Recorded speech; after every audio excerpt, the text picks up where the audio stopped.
few minutes late. Let's go ahead and get started.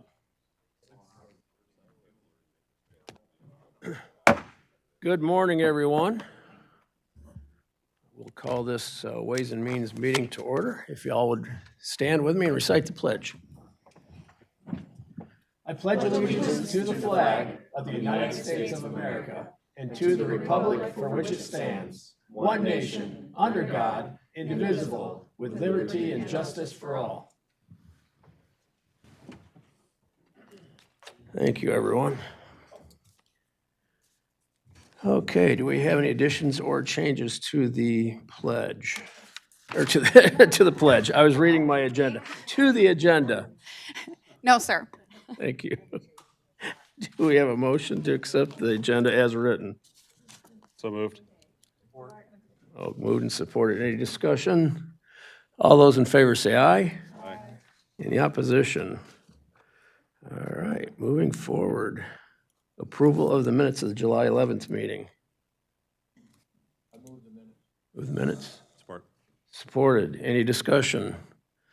All those in favor say aye. Aye. Any opposition? All right, we are now at limited public comment. If anyone would like to speak or step to the podium and speak to us about anything on the agenda or on your mind, you're more than welcome right now. You have approximately 3 minutes. I see no movement, so there will be one other opportunity for limited public comment towards the end of the meeting. Okay, item number 6 now. MERS actuarial evaluation presentation.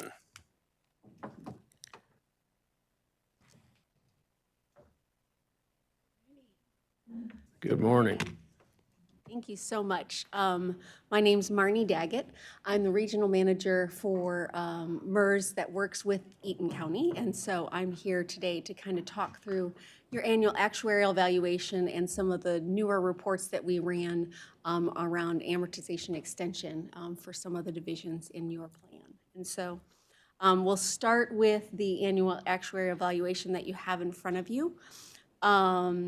And please feel free, this is something that I talk about every single day. So, and that's not something you probably talk about every single day. So if there is a question, I can certainly pause, let's talk through it instead of having to wait till the end. So if we can go to page 6 of your report, the first thing you'll find here is what everybody wants to know, which is what's our funding ratio. And so you can see from 2023 to 2024 that you are at 60% funded.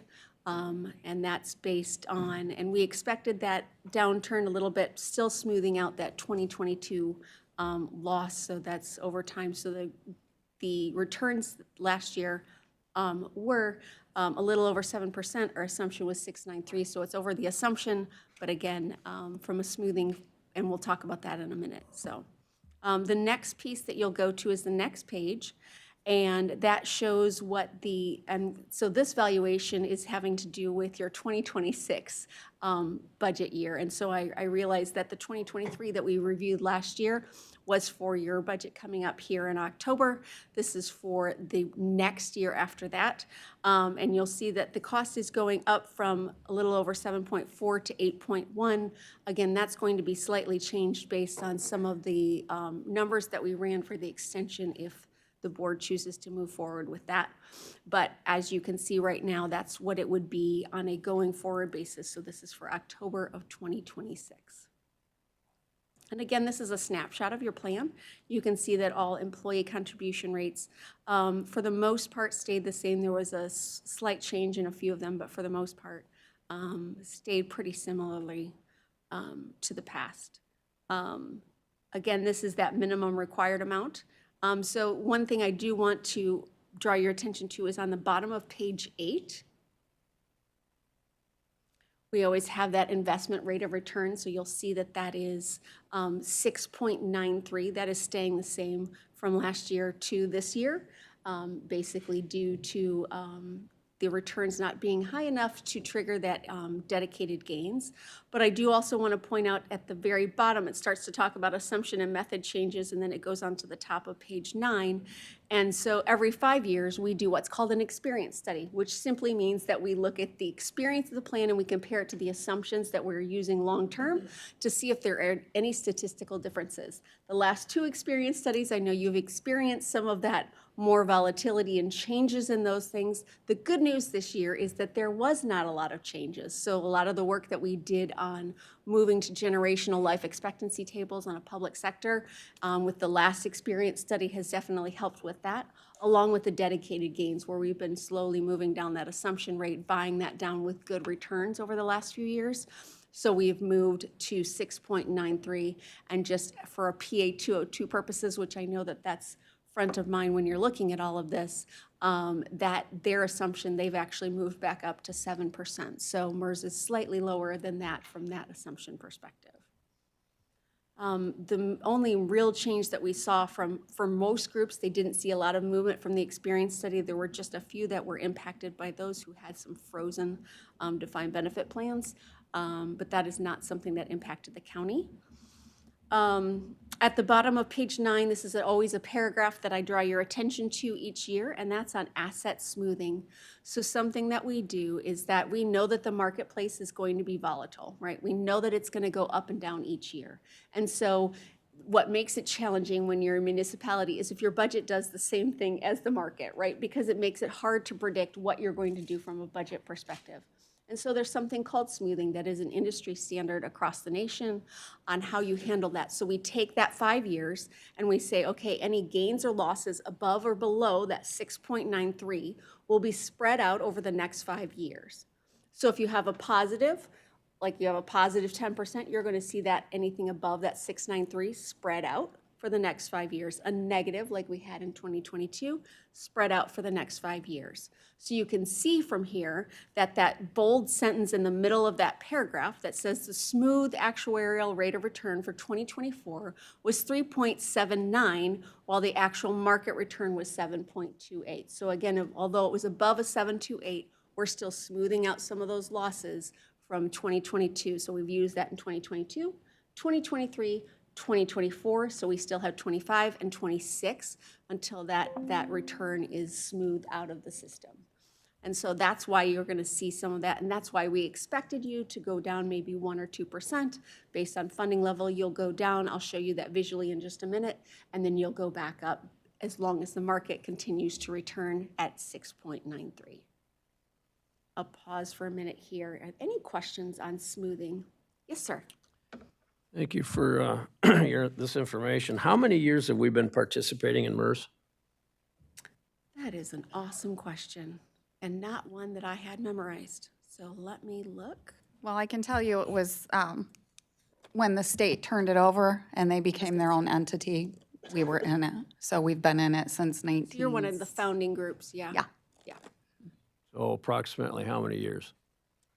Was it 19? 25, 70? No. I want to say it was 68 was when the I transition. was gonna say, I think it was in the 68? 60s. So it's, yeah, 1960. 1968. that's when I was born. So Oh, there you go. this is critical. That was don't 20 recall years that date. ago. I'm sorry, 20 years Connie, but- ago. 20 years ago. Okay, there we go. So we've all heard it here. It's a different kind of smoothing math, but yeah.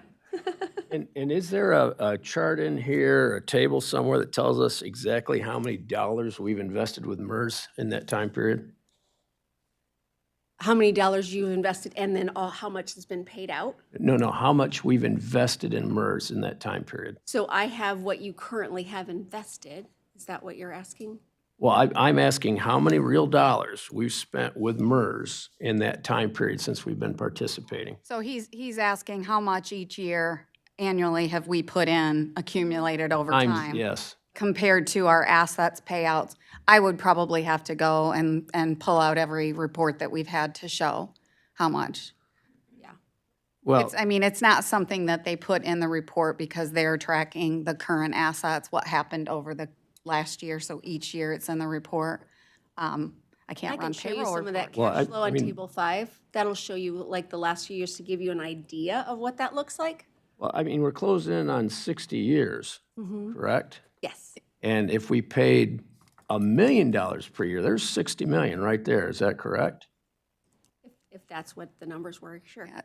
I will just say this, early on, pensions were funded differently. So it's not going to be, I guess, the same as when everything changed and we started having to follow the valuations and going through that process. So probably in the 80s is when you would have seen some of those changes take place. But we can get something like that too. Well, the reason I'm asking is if we only contributed $1 million per year for 60 years, we would have $60 million minus what we paid out. Have we paid out anywhere near $60 million in that time? So you have over, so we can jump ahead so that you can kind of see, that's where I was saying table 6 will kind of give you a general idea. So currently, right now, you have over 120 million in the account. Okay. So, Does anybody have a number that projects how many of that 120 million we'll need to pay off our retirees until we've paid off every one of them? so if you go to page 24, Okay. that's table 6. So we could kind of go backwards. That's kind of one of the last tables that I was going to show you, but we can certainly start there and kind of move around. So that's on page 24. Keep going, Logan. You gotta go look at the bottom of the page on the document. Sorry. Is that not, so that's not your page 24? Sorry. Keep 2 more. It's table 6. There you go. Oh, it's page 24 in the bottom, but it's not at the Yeah. top. Okay, that confused me. All right, sorry about that. I'm looking at the actual page number on the bottom. So if you look at that, we break it down by the number of actives and the total liability we're expecting based on their life expectancy and the assumptions that are made. So you have the active employees, so their total liability cost is 37.6 million. Then you have vested former employees. Those are people who worked here.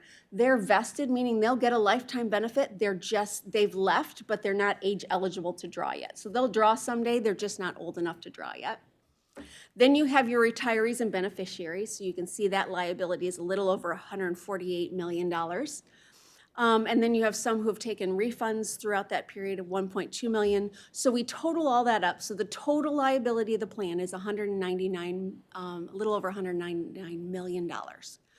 So that's what we look at from a life expectancy perspective, what we look at it from an investment return perspective. And then you have your assets over 120 million. And so that's where we do the math to give you that 60.4%, to give you then that UAL, or the unfunded accrued liability, which is a little over $78.8 million. So that kind of breaks down what that looks like in total.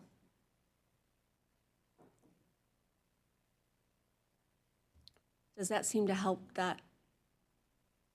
Well, it helps Answer the because, and conversation. I'm Okay. sure I'm not the only one that gets asked this question, but Sure. the question I get is why do we spend our yearly amount on this? Sure. I mean, we have 400 employees roughly, a little more than that. Not all are covered under this program. And the question I get is why do we spend that kind of money, 8 million plus, whatever, per year to fund this? At what point did we reach the break-even point and now we're seeing our investment grow and become profitable as opposed to being something that we're going to drain in the next, what have we got, 20 years left on this? I think 2041, but discussion of an extension is going to come up. Okay. So the table right before that, so the page before that, if you scroll to the page before that on table 5, that gives you an idea of cash flow. And so that's something that's really important to keep in mind, because as you're putting money in, money is going out to those retirees as well. And so for example, if you look on table 5, which is the page before, the real page 23, it looks like it's page 28 at your top section, you can see along from left to right, if you look at that bottom line for 2024, you put in the required amount of 6.8 million with an additional 83,000, a little over 83,000. The employee's contribution was 1.77 million. And then if you look at, skip a column for just a moment and look at the benefit payments going out the door, 11.8 million went out the door. So even though putting in 6, 8.7 million, 11.8 million is going out the door. So why it's really challenging is when you have a mature plan where there's a lot drawing out the door, what you're going in is putting out the door. So then you're dependent on the market returns. And that's that column right next to the left of benefit payments, which is income valuation assets. That's that smooth value.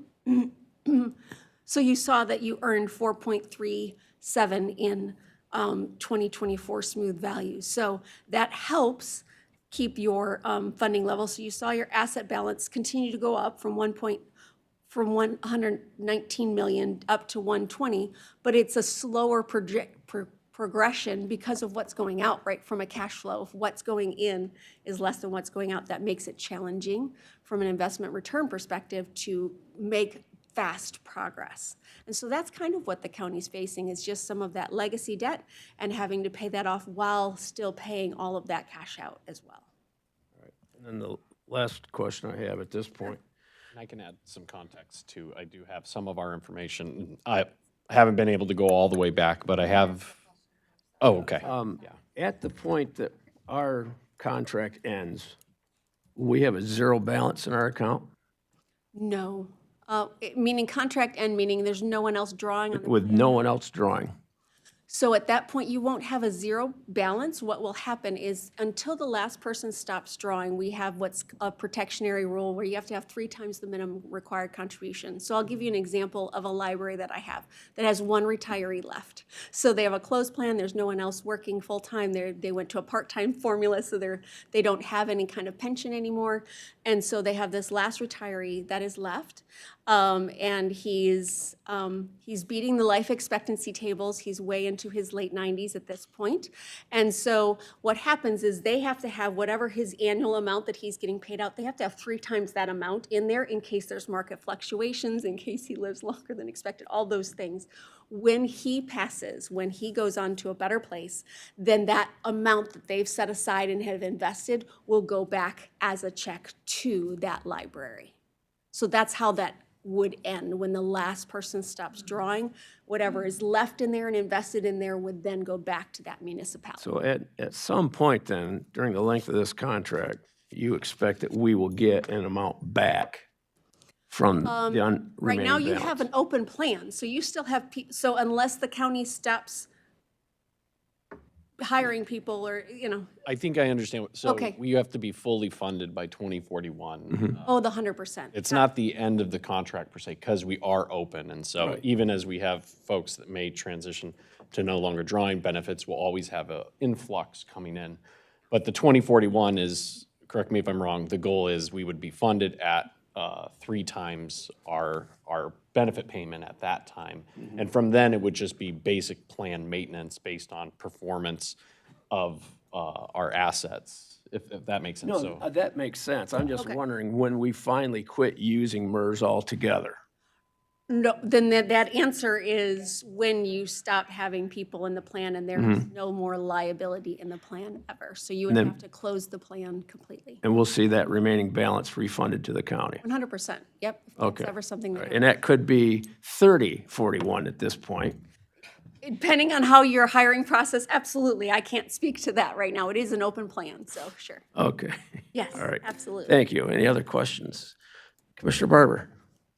Yeah, I just, the change in between 2023, the payouts, right, benefit payouts on this same chart, right? Yes. So it was 11,322, and then 24, it was 11,872. Is that COLA adjustment, or is that additional and retirees starting to draw?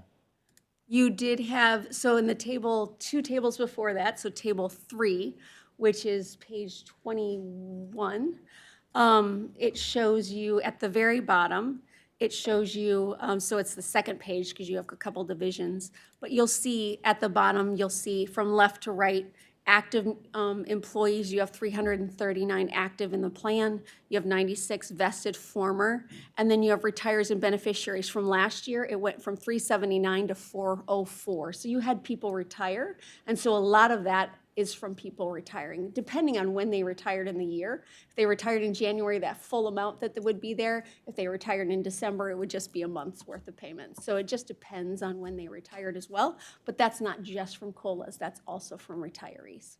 All right, thank you. Absolutely. Any other questions? All right, carry on. All right. And so we've kind of gone through the different parts of the report. And so I'm wondering if there's no more questions around this report, if we can move to the extension. I don't actually have it in the packet, but I did present it in July, so they're Okay. familiar with, so you could just talk to, Got it. sorry about that. No, no problem at all. So in July, Ben presented to the board the idea of looking at this payment and towards everything and extending that amortization. So right now you're at like a 15-year amortization. So what the conversation is for certain divisions to extend them out another 5 years, which what happens is that essentially spreads out that payment for a little bit longer. So it lowers the payment now to give you a little longer of a runway, essentially, to get to that 100% funded. And so we've run an extension on most of the divisions. I know that there was a further request for some of the police divisions with a contract with Delta, and so that's been approved. And then just yesterday, there was a request on Division 10 as well, and so that has been approved. The actuaries just got that approval, so they have to run the numbers to give to you, so I don't have that final, because it was just approved yesterday, but we should have all of that for Ben to present, and Connie and everyone to present the final numbers. But really the conversation is, instead of saying in 2039, 2040 timeframe, let's extend it out to 2045, essentially. Questions? All right, Commissioner Haskell. It seems like that's a win-win, extending that additional 5 years. Are there any substantial risks to the county for extending 5 years? You know, when you're extending, obviously you're paying over a longer period of time, so the assets aren't earning as fast as they would, and from that perspective, from an investment perspective, so it could be slightly costlier from that perspective. But when you're dealing with and I've had other groups do that, when you're dealing with a budget crunch and you have to function and you have to do these things while keeping that liability and that promise to those employees and the constitutional protection there is that moment of like, we're planning on being around that long, right? The county's not going anywhere. We can certainly extend this for the 5 years. And the actuaries and MERS do a very thorough vetting to ensure that you're not going to a place where this isn't going to be something that you're paying past these people's life expectancies or something like that. Because there's times where we can't extend something because then you would be extending the payments past their life expectancy, so you wouldn't have the money in to pay them, and that wouldn't make sense. So we do have safeguards in there. That's why the approval process is fairly extensive and long between GRS and MERS staff to look at all of this first before we approve. And so that's why there was, for certain divisions, there had to be additional assets for it even to be approved to get to that 5 years. Just to note on that, if you remember through our financial stability plan, we are not going to rest with the reduction. So we wanted the reduction in order to not obligate ourselves to a payment if something happened. But the goal was not to just reduce the cost. The goal was to apply payments on top of that. So essentially, we're going to make those principal payments to pay down that 5 years quicker. Any other questions? And can I just, Barber. when we did it last month, to Connie's point, we talked about if you refinance a debt obligation and then continue to make the minimum required contribution, it will cost more. But the commitment that Connie's talking about is putting money into it above the required level, and that's how we get ahead. So, and that part of the adoption of the 10% and anything over that in general fund, but then also the budget we did last month included additional contributions to MERS above that. So if you continued on that trajectory, it will continue to pay dividends and not necessarily hurt us in the long run by paying it over a 5-year period at the end. Commissioner Barber first, then Thank you, Commissioner. Mr. Chair. So to piggyback off the other commissioner's comment, So if we chose to close this, right, and become a closed fund, so stop letting them people roll, then that would have there would be a stop date where we had to be fully funded, that we couldn't ask for extension or anything, per your answer to his question. So it depends again still. So yes, as you get closer to that, but there are times where we have closed groups that I had a closed group that was 94% funded that decided to extend for 3 more years because of budgetary reasons. And you can still do that because they had enough funds to do so. So it just depends on the situation. So I don't want to say once you're a closed plan, you can never extend, because that's not accurate. But for this particular place, if you close that, meaning new hires go into a different type of plan, sorry, my throat, that there is limitations that does further limit the ability to extend, for sure, yes. Okay, Because you don't have new assets coming in from employees as well. okay, thank you. Commissioner Haskell.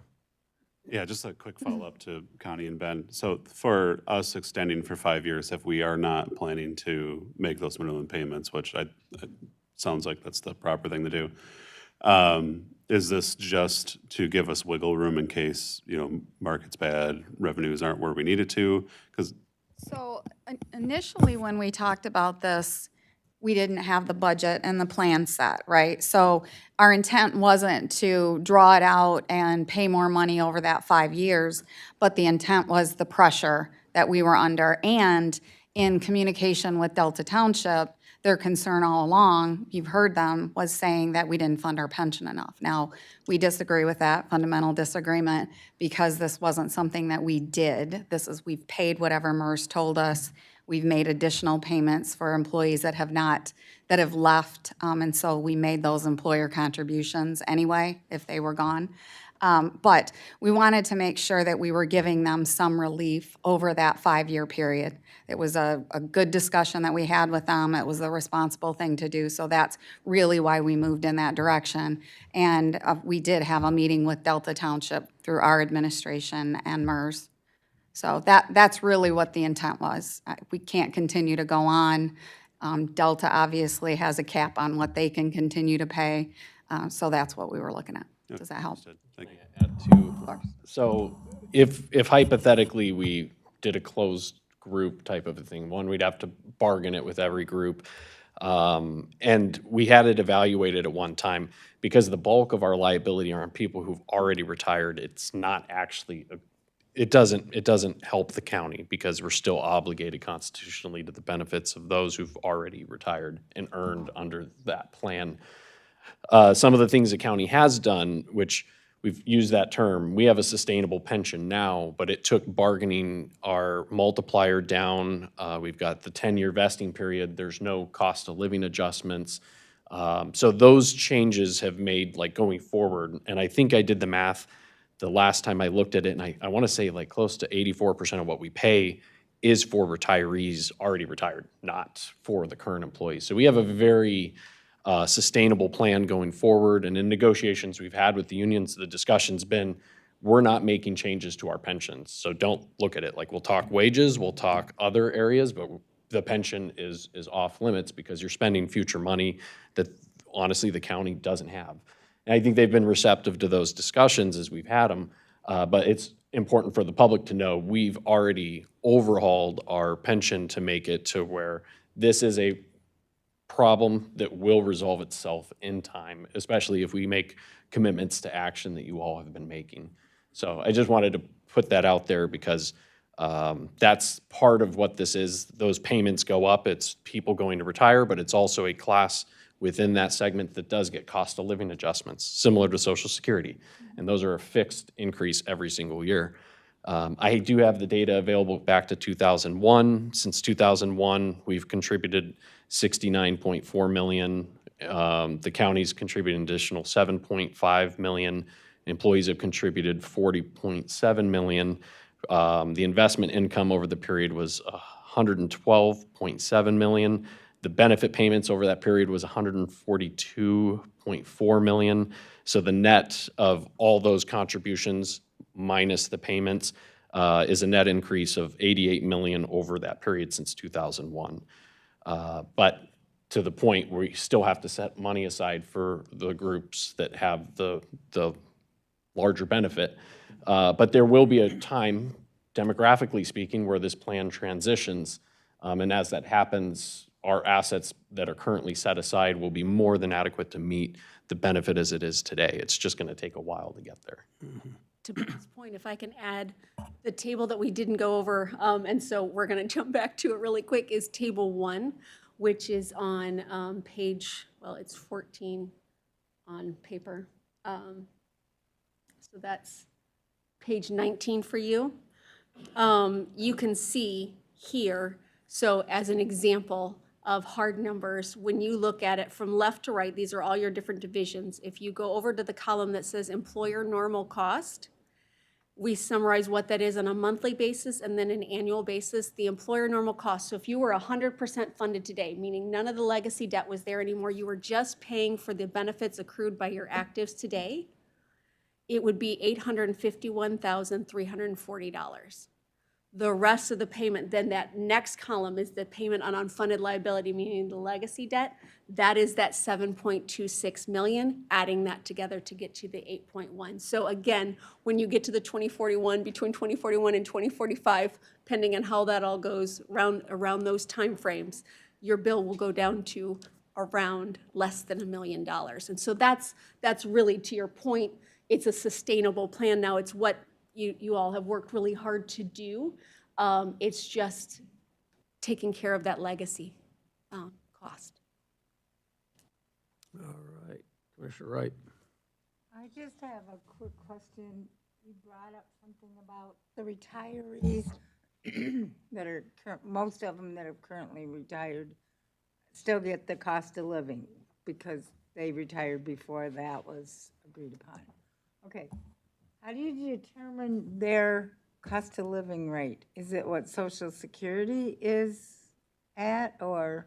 It was set in bargaining in their union contract. So if you look in the back tables, go down, keep going, Bat, or Logan. Keep going. You're gonna have to go to their, Marnie won't know the page number either. Keep going.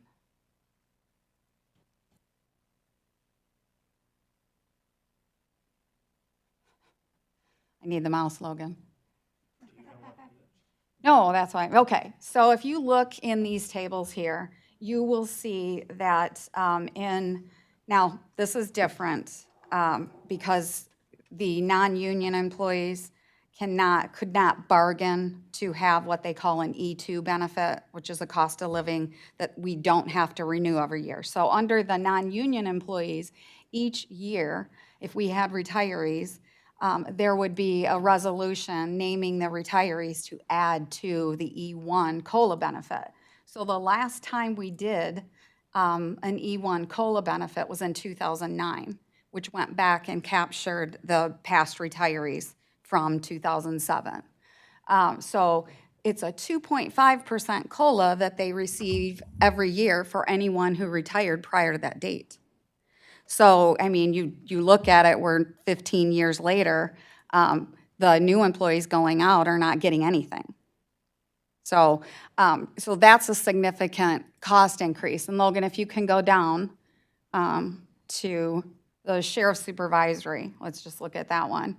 So back in 1997, they had a 2.5, well, that says that. It's the COLA is 2.5, and it's covered from 1994 all the way up until 2017, where we got rid of the cost of living increases for new retirees going out.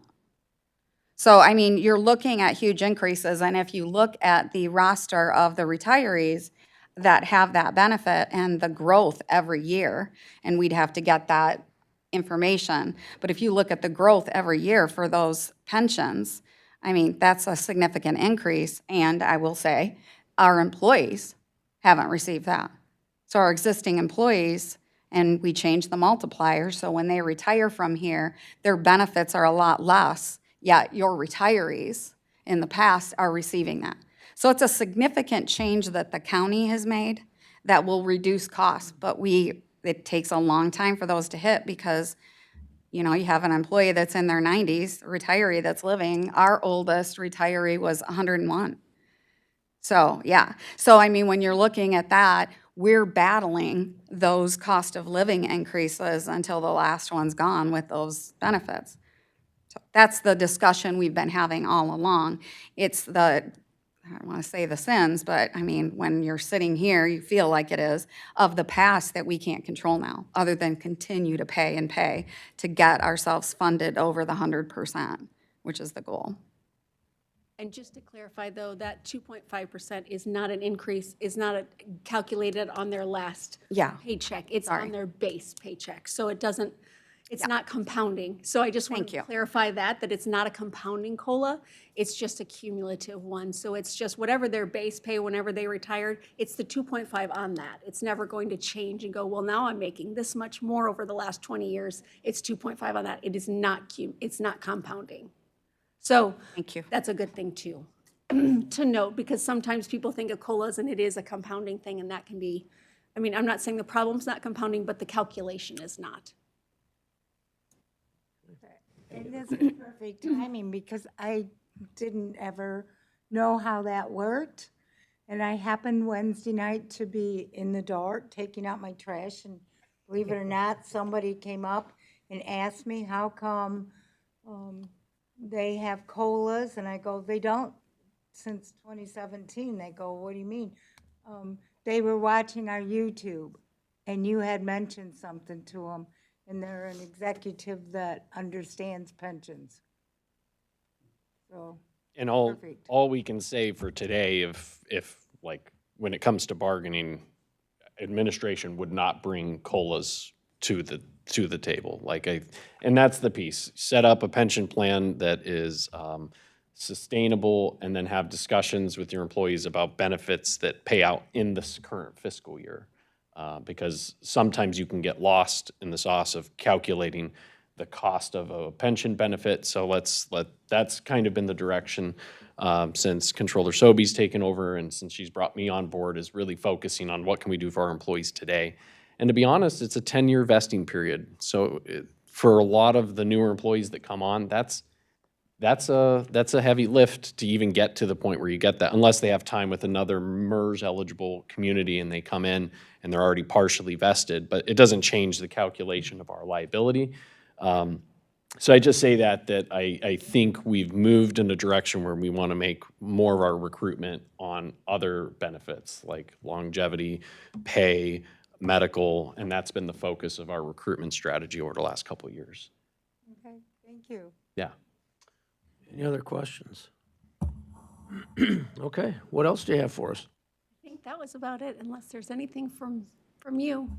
Nope. Thank you for coming in. I have a hypothetical question. Okay. Suppose, and certainly this would be the worst-case scenario, but suppose we reach a point in our budget where we cannot pay this amount, what happens? Don't like going there. So by law, we have to do something. So we would have to take it to court. Okay, And I don't like, but that has happened. And so okay. that is something. Well, everybody knows legal fees are nothing. They're very cheap, so we don't have Yeah, to. but I don't recommend it at all. Please don't. But yeah. And that's why we've had conversations around negotiations, around extensions, around getting it more sustainable. And you've done a lot of good work to do that. Okay, all right, thank you very much, I appreciate it. And then we'd end up on a state corrective action plan, I think, Yeah. before we got Let's to not even the do that. point. And neither of those outcomes are enjoyable for anyone. That's so why I said it was That's why we're hypothetical. working, All right. working hard to avoid, yeah. Thank you so much for your time. Thank you. All righty. We are on to item number 7, our county clerk.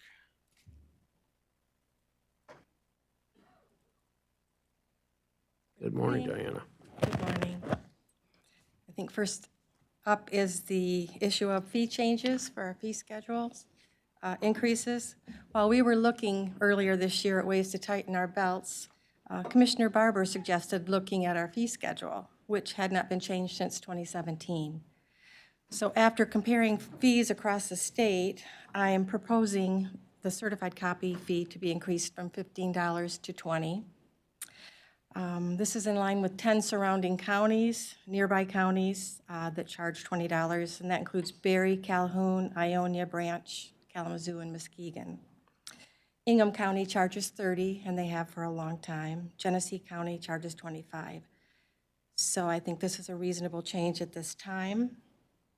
That's one of the increases that I'd like to propose, though we would keep the reduced fees for senior citizens and for financial hardship cases.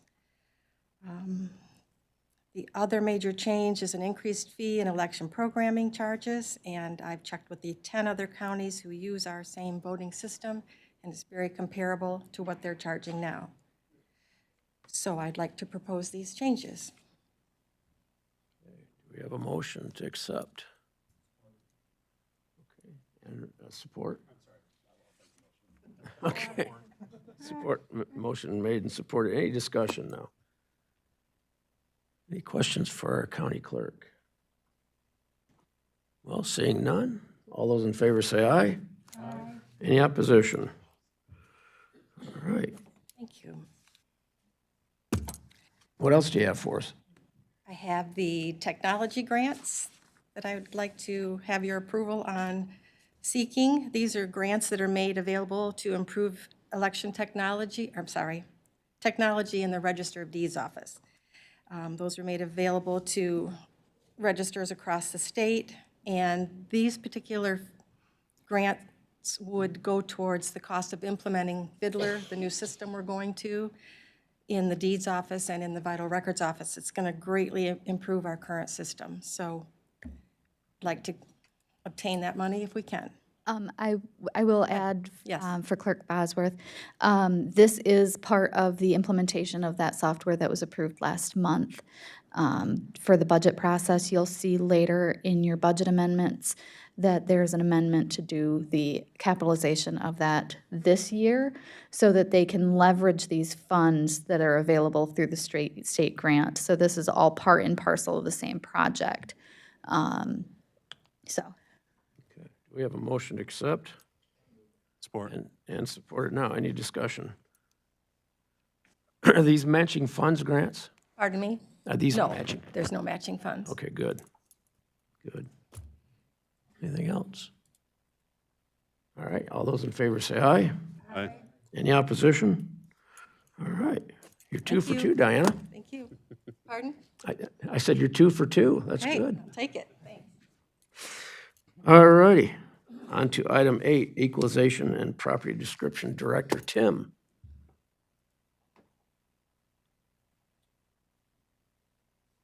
Good morning, sir. We had a request to extend the boundaries for the Charlotte DDA.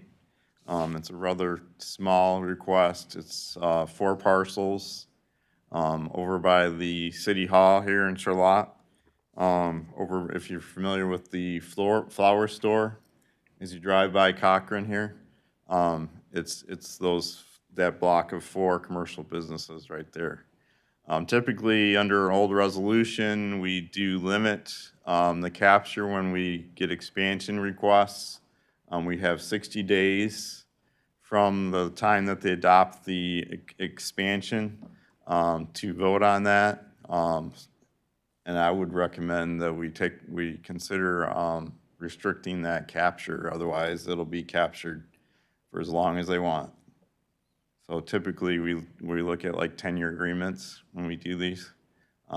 Is there any questions about that? First, we need a motion on the floor. Do we have a motion to accept this? All right, and a second? With the 10-year cap. Sorry, what, It's just a recommendation. Oh, so what Tim is actually saying is that we don't allow it. I just want to make sure we're clear with that. We Yes. don't allow it, so we're not actually allowing them to capture the funds. But we don't have to take the action on it today. That's correct.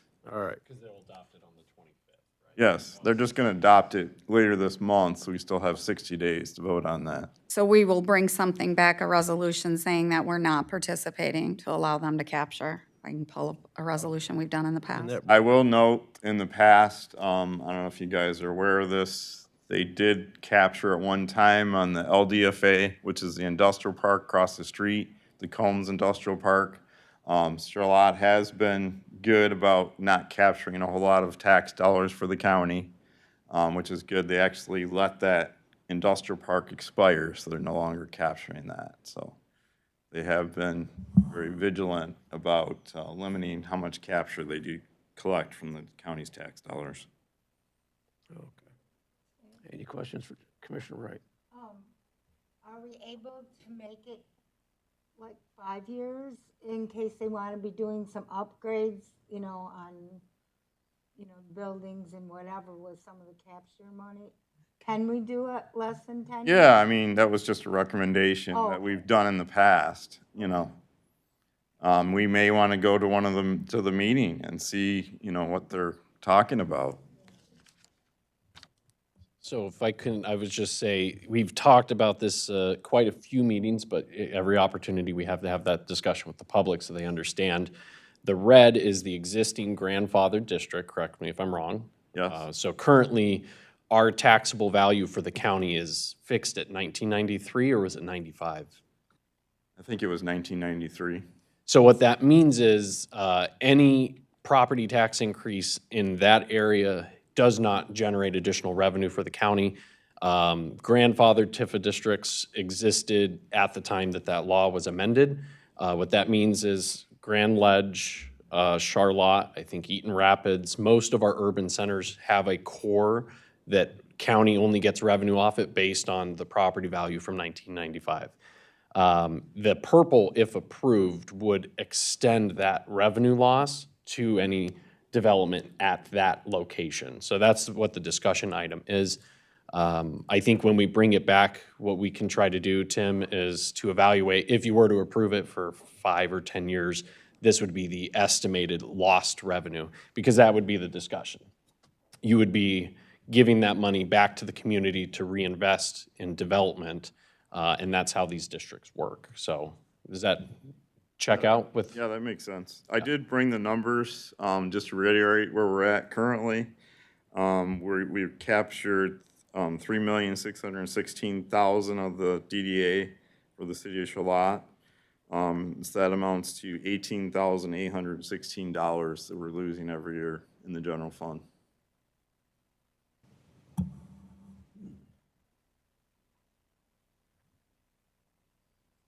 All right. Any other questions for Tim? Commissioner Barber? What is, doesn't Delta, like the Saginaw corridor, aren't they into some economic zone also? Yeah, they have the new shopping center up there. Yeah. They started doing a TIFA district, and that one's a little bit different, though. They did agree to give us 20% of the new constructions. We are getting some revenue from the new development that's going on up there, but it's obviously going to be pretty large once it's done. That doesn't extend on down Saginaw any or anything? No. Okay. Any other questions? All right, so we don't need to take action on this today. Okay. Well, I'd like to say this is cheerful news, Tim, but it doesn't sound like it. Anything else for us? By the way, we did approve a previous DDA expansion in the city of Charlotte a while ago, which was the old school in town here. They haven't really done much with that, but, so this is not the first request. Those are apartments, right? Yeah, the apartments.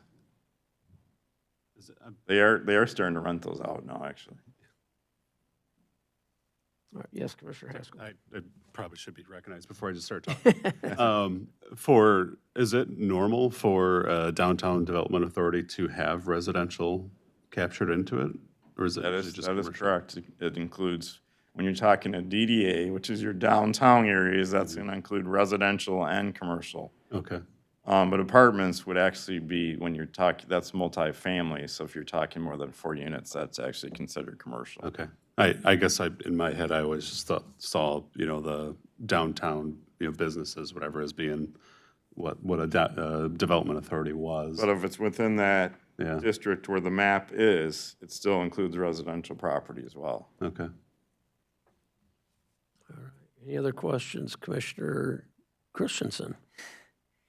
I guess I'm just a little confused. I actually sit on the DDA for the city, and it's been kind of stagnant the last few years. It's just finally getting up and running and moving forward. We're making a lot of progress.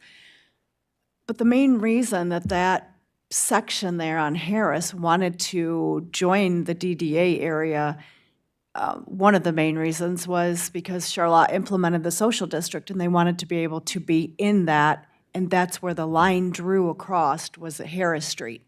Okay. So one side of the street was allowed to have beverages, but that side that, and the other side of Harris Street, to the north,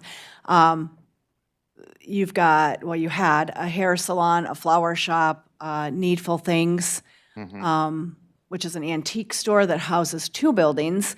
They wanted to be implemented into that as well. So that was the whole reasoning for that. And then the school behind Krebs Court, the old junior high, that's been in the DDA from what I'm understanding for several years. Yeah, a long time, but it is an expansion from the original district that was started. Okay, okay. Tim, can I ask this question? Like, Ben and I were just talking about it. So the district being expanded would allow the DDA to use any funds they currently have in existing to make improvements. What this request would do is allow them to capture additional taxes on that area. That's correct. So the restriction that the county had, and we will put all this together when we go to do it, in 1997, there's a policy that says we will no longer do this. And we can get into this huge explanation, but we are in some districts that just continue and continue. So we're obligated in those forever, which ends up costing the money. And you see that every time that Tim provides that DDA report. So the purpose of that policy was to exempt that, not capture those funds any longer, to stabilize the county's tax revenues, because it hits all of the millages as well. But in 2010, there were requests for it that were we exempted. We said we wouldn't capture. In 2013, I believe it was, and I know Tim mentioned Charlotte, but Bellevue requested it. So what the board did at that time was to say over the course of a 10 or 20-year period that they could capture up to $40,000. Once they reached that $40,000, then they could no longer capture. So Tim will give us the dollar amount of what the capture would be over that course of time. Your decision then is whether or not you want to extend that to that area that they want to include in the DDA. So that's really what you're looking at. We'll have all of that information, but it was, again, a fiscal policy to keep the county from continuing to have those captures. So. Yeah, if you realize that some of these have been captured since 1993, that's a lot of years what you're capturing tax dollars. Yes, and there's legislation change that doesn't allow that to continue to happen any longer. They have a set period of time, so it just can't go on and on. But this county did an awful lot of work with the legislature, so it was a previous controller who spent a lot of time working on trying to make sure that that couldn't happen anymore. So that policy in 1997 was the result of the new legislation that prevented it from occurring, because we could finally take action on that. I will mention it is a benefit to the local jurisdiction because they can apply for grants in those areas. Yep. Any further questions? Commissioner Barber? What's the city's recourse if we deny it? I mean, can they sue us for it, or what? No, they can complain about it. Okay. Yeah, that's Which what they would have do, but before. Just making sure we ain't looking for some legal bills coming. no. Any other questions? All right, so no action item today. What else do you have for us? We have the P 116, is that next on the agenda? We had the Foreland LLC flyover in Bellevue Township and Eaton Rapids Township for 2 parcels, total of 159.13 acres. They're applying for a 25-year agreement, which does not affect the county's tax revenues. It's a state reimbursement. And that would need to go to the full board. Okay, so we need to move it out of this committee.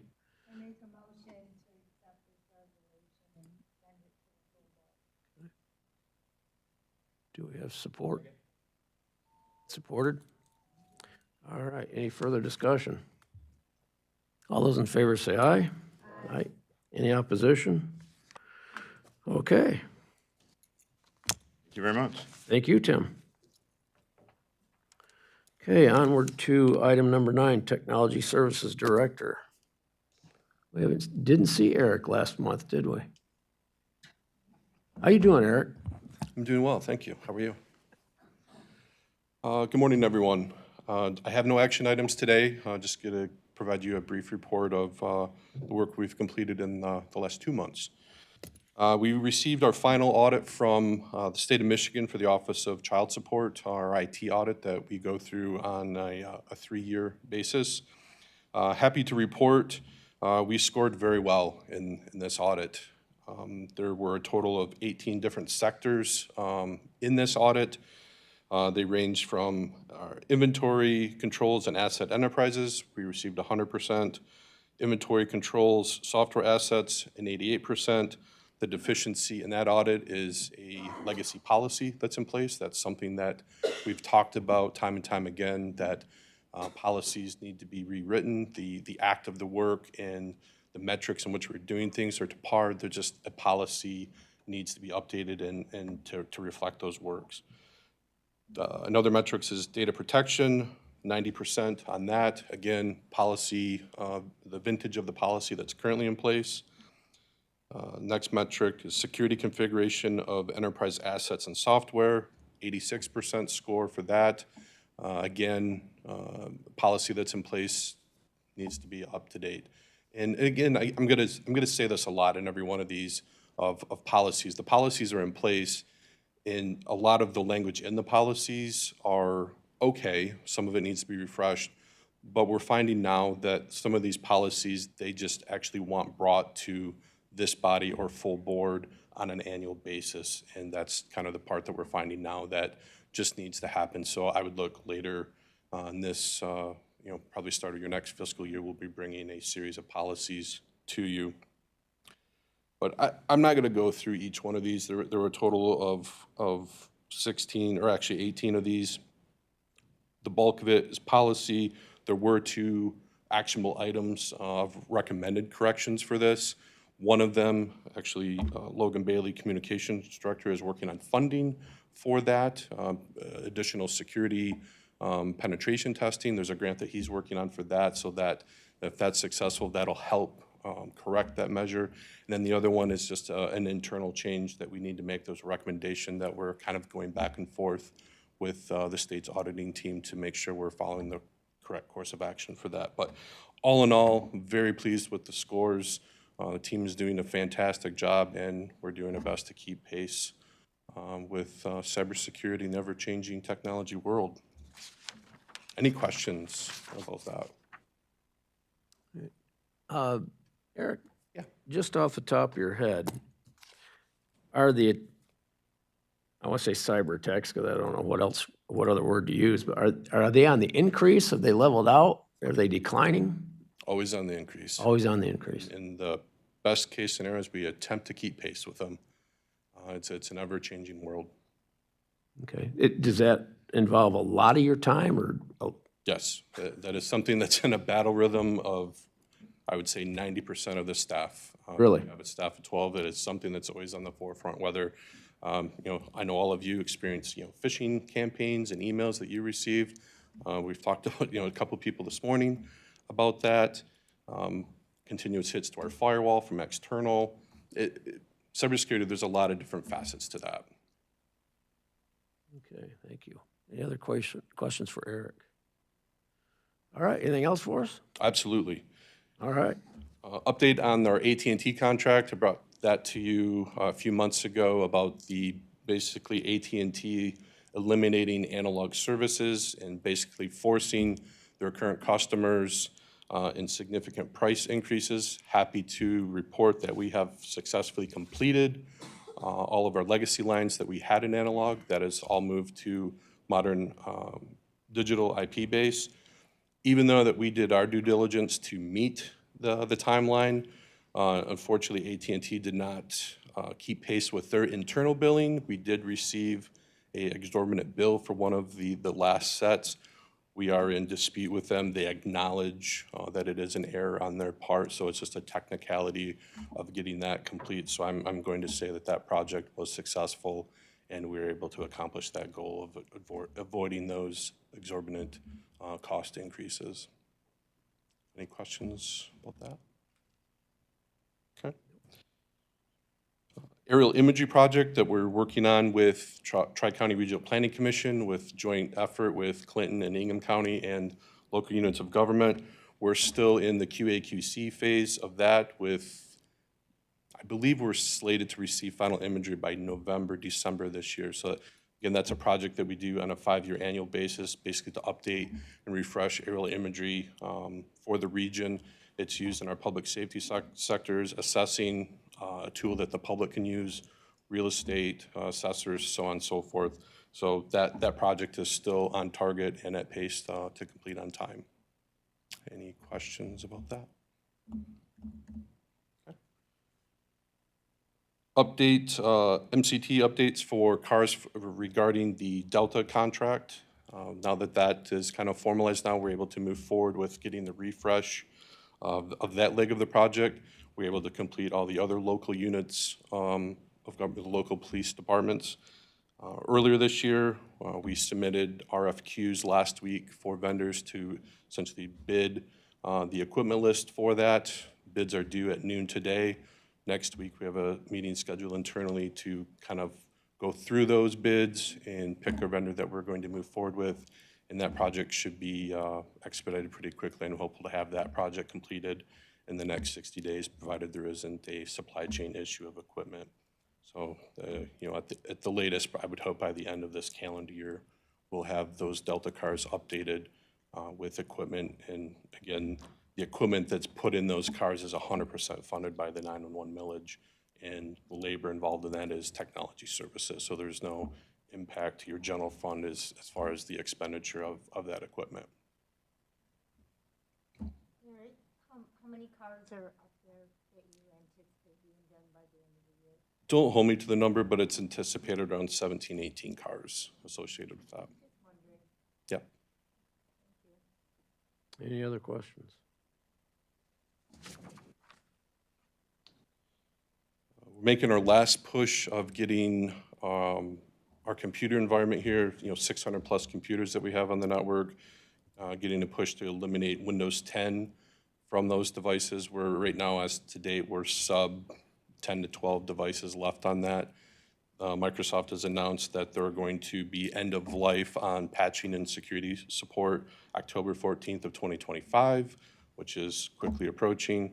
We have a plan in place to get those last few, you know, residual machines updated, purchased and updated, replaced. For those that still have that in their environment, Microsoft is actually offering an extended security update in ESU at the grand fee of $30 per machine that basically gives you updates for 1 year upon purchase.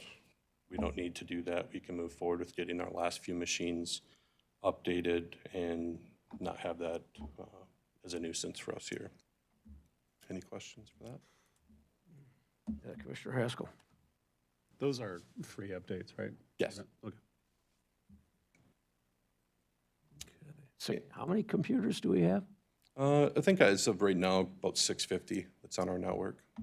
That includes everything, road patrol and our iPads and all that other stuff. iPads aren't included in that. They're not included in that. Oh, so phones, iPads, things of that nature are not in that tally. Printers are not in that tally. Yeah, just laptops and desktop computers. It's that hidden technology that your department controls that we take for granted, right? Sometimes, yes. Lastly, what I have, well, actually two things. We actually entered a partnership with a new electronic recycling company called Green Earth Recycling out of St. Joseph, Michigan. This past week was our first kind of engagement with them. They come on site, they take our electronic recycling equipment that we've deemed taken out of production, no longer works, and has reached its useful life here. They come on site, they pick it up, they take it, properly dispose of it, provide us with a certificate of destruction if that equipment needs to be destroyed or they repurpose it. It's zero cost to the county. That's the beauty of this. It also, they're providing us, mobile storage devices, whereas we fill those devices throughout the year. We make a phone call within 2 weeks. They come on site, pick it up, and take it away. And then also, again, provide that certificate of destruction in the event that they find a hard drive in those machines. Now, it's our due diligence that we remove and wipe the data off of those machines. That's just our internal practice to do that. In the event we're human, we miss one, their team finds it, they send us a notification that they found it and a certificate of destruction. So the whole process is very smooth. The biggest benefit of this is two things. One, zero cost to the county to do it, and two, we don't have to run this through a recycling program here, time, labor, and storage of those depreciated assets here in the county.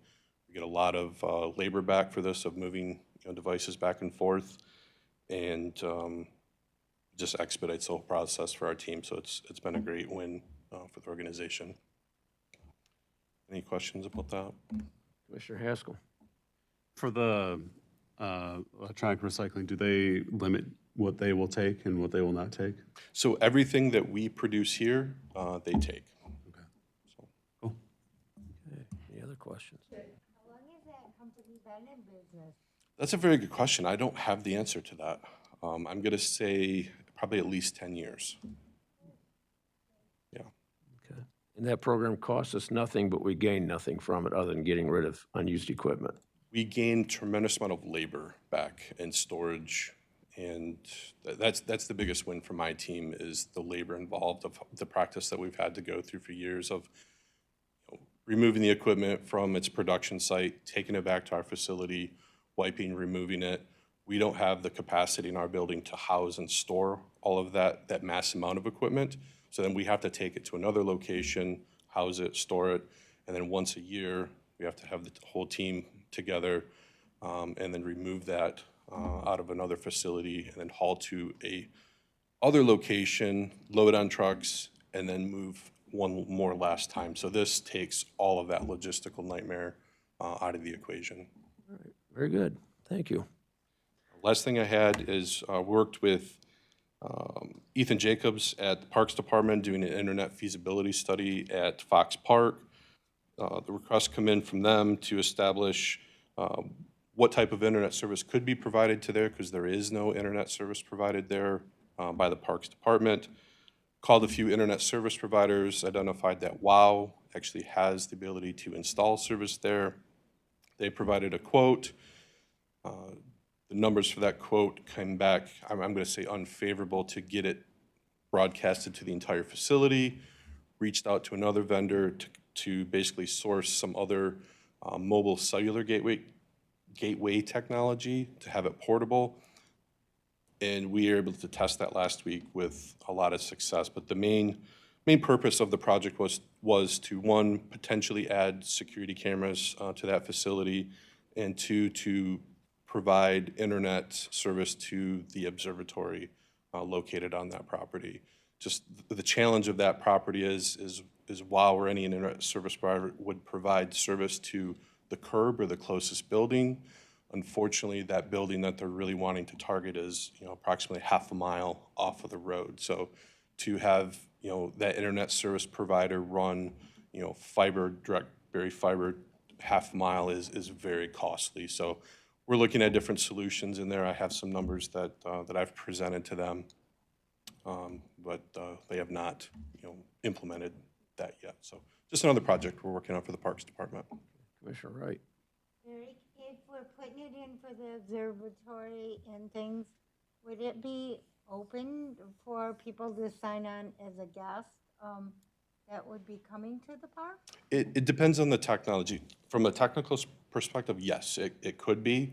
But depending on what we actually put there, depending on what the observatory needs to do, it may be a bandwidth thing where we wouldn't want a bunch of devices connecting to that, taking up the bandwidth for the primary use of that. So from a technical perspective, yes, it is possible to do it, but it'll just have to be what that end use case would be for that, to be able to allow that primary focus of potentially cameras and the observatory traffic to be able to, have success with that. So, yeah, I don't know if that answered your question. Any other questions? Okay, but it would benefit the Parks Department to have internet access out there, other than for the observatory. Yes. Okay, all right, thank you. Any other questions? All right, moving on. Thank you. Thank you for your report. Okay, onward to item number 10, Communications Director. Good morning, Logan. Good morning, Commissioners. I just have 2, possibly 3 quick updates I'd like to go through today.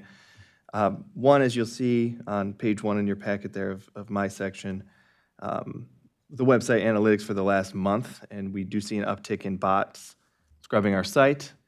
We also see quickbacks occurring in about 19% of all user sessions. So that is when somebody goes to our site, maybe they're trying to look at the court page, prosecutor's page, controller's office page, and they're not finding what they're looking for, and they're they're back and forth, can't find what they're looking for, and then maybe sharply close and give up, kind of a thing.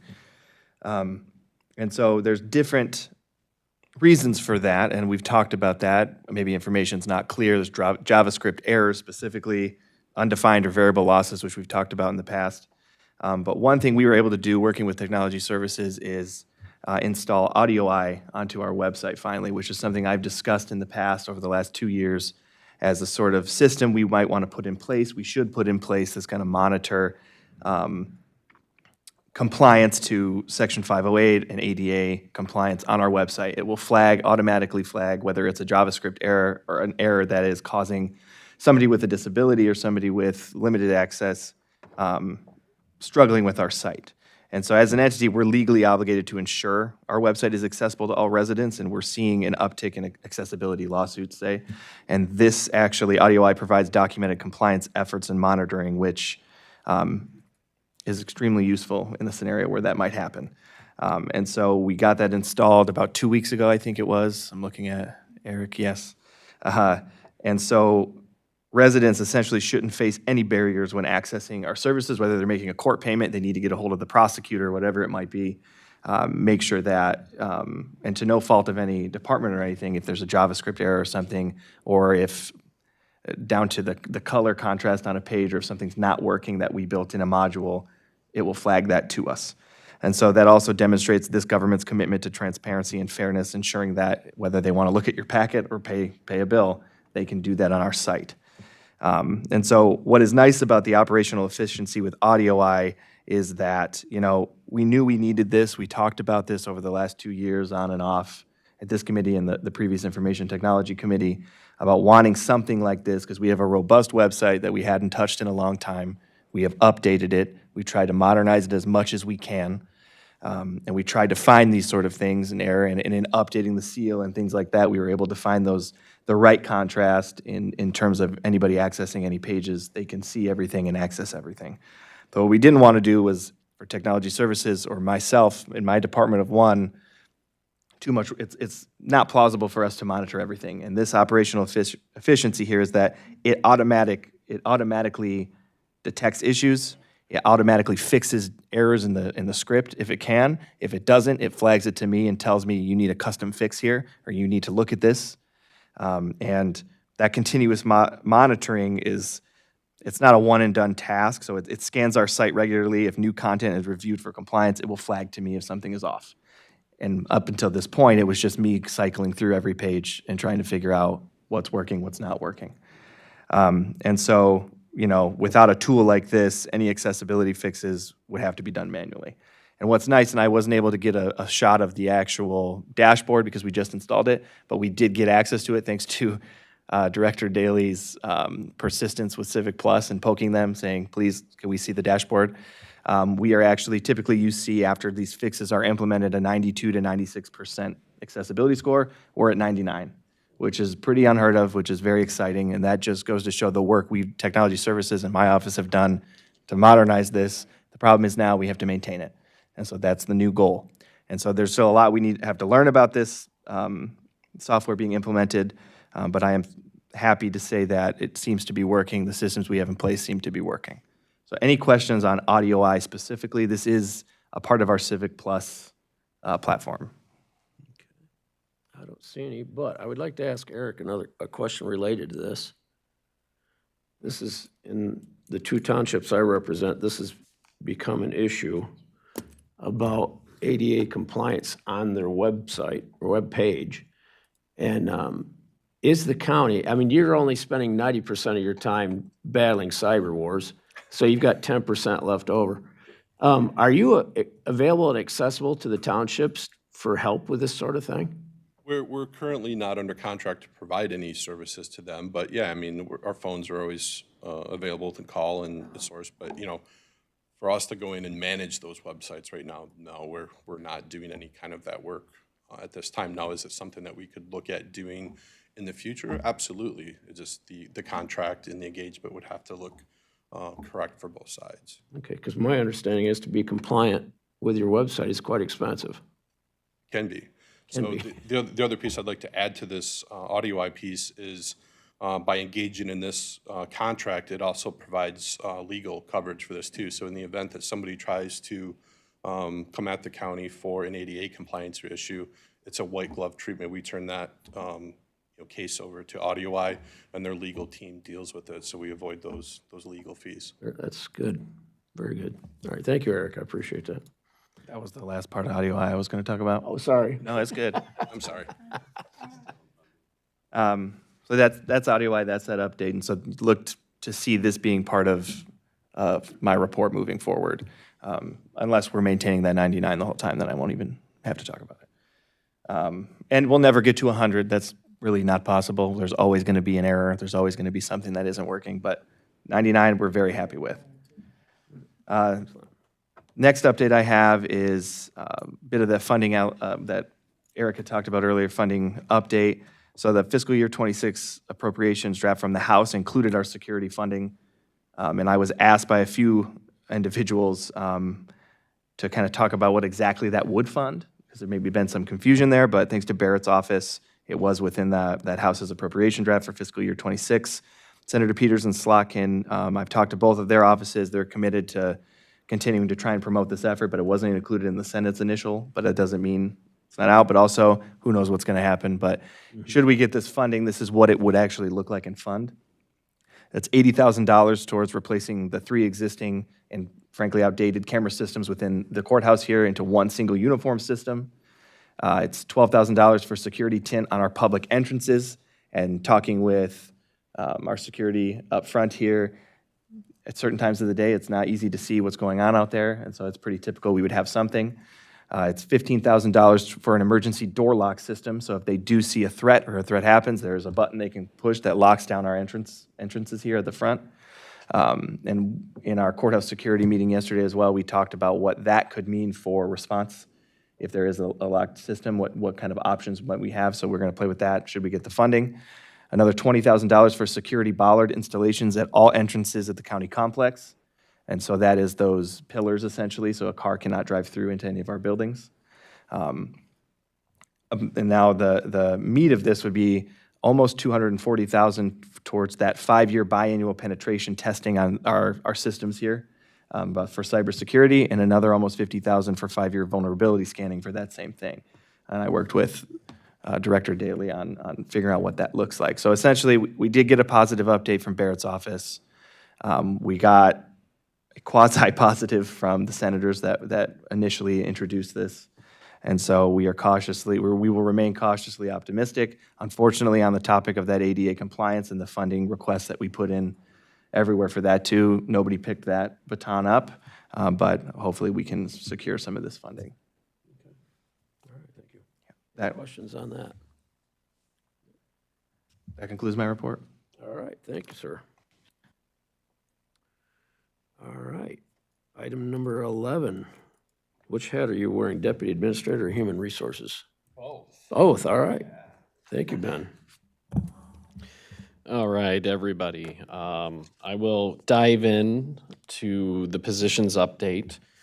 I will say this complements the budget discussion that we're going to have a little bit later, but we made some budgetary changes that don't reflect here because it included transitioning positions to different funding sources. So Melissa will go more in depth. This is a snapshot of the budget reductions you've done to date, how they impacted the open positions that we have, and then we'll go through it. So we filled 6 positions this month.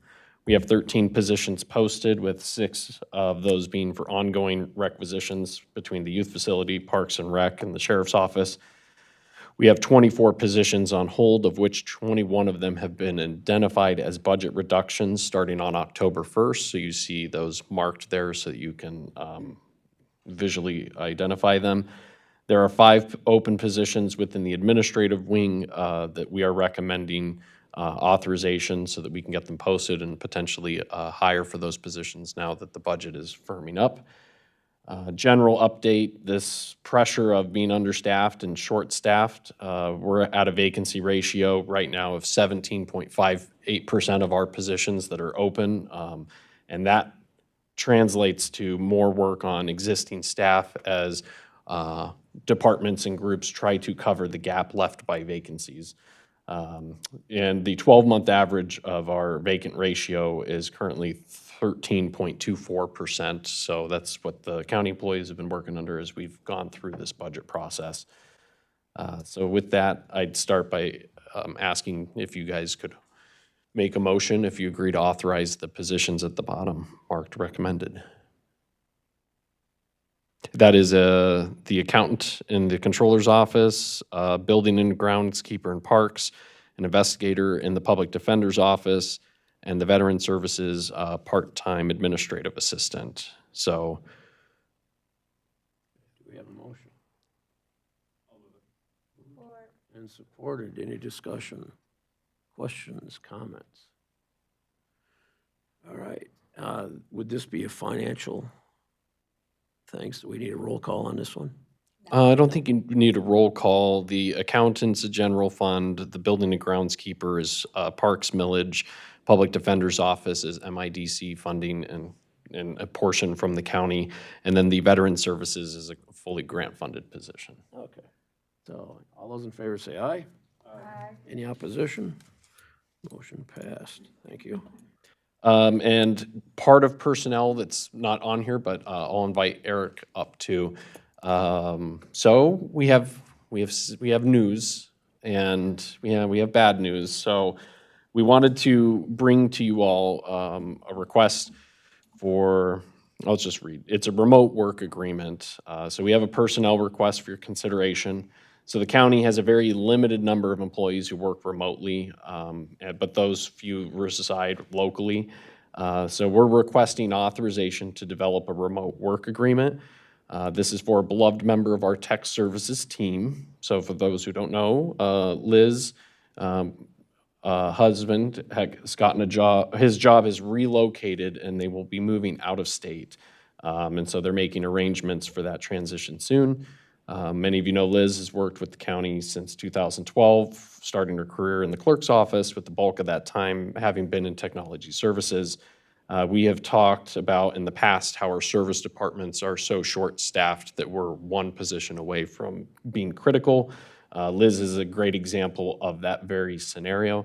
Liz brings with her years of technical expertise. She's assisted or helped everyone at the county at one point, elected and employee, with technology-related inquiries. So I would say this is not a normal request, but administration in concurrence with Eric Daly is requesting the following. The work performed by Liz has the unique ability of being able to be performed remotely. Technology Services also has the ability to keep her busy and employed even if she doesn't reside in the state. Technology Services can equip Liz with the ability to perform her job functions and critical functions remotely and securely, so we would make sure it wouldn't be compromising to our network. Eric would he has full confidence in Liz's ability to be able to perform this work and it not be an issue, but he would take full responsibility for managing that work from home, and he's very good at working remotely. So that would include evaluating it and making sure that it works. So the proposal that we're looking for is through June of next year with the possibility of longer if it's a working arrangement, but that allows Liz to get to her 15 years, and if it's going to be a permanent separation, Eric's team time to come up with a transition plan so that they don't just have a vacancy thrust upon them. Right, and I think Connie wanted to say something. Well, so this isn't something that we've really ever contemplated, but unfortunately, this is a unique situation in terms of staffing levels. You've heard about technology and the difficulty that they've had. The office has had a reliance on one individual. So Liz has taken on, as the person, not the position, has taken on so many responsibilities that Eric is relying upon. And when we sat down and talked, it was like, oh, who am I gonna get to do this? You know, who's gonna do this? The field stuff will have to be done by individuals in the office. And while that'll be difficult in the interim, it's something that Eric can manage, but it's all of the work that she does related to the budget, processing invoices, and I don't want that in my office. And the reliance that Melissa has on Liz for when we get into the end of the year work, because technology is such a huge part of it. So Melissa is constantly getting with Liz to make sure we have everything right with all of the software and the finances there. So it's unique in the fact that the county has relied on a certain individual. And you've heard me talk about it in my office. We've talked about it in other offices, but this one, we just can't bring somebody in, have Liz train them, and just go from there. It's just not going to happen. So that's the reason for the request. And if it works and we can extend it, to me, that would be a great thing. I know Eric would appreciate it. And we know that we have staffing issues, so we're still gonna have to look at staff even if Liz were to stay.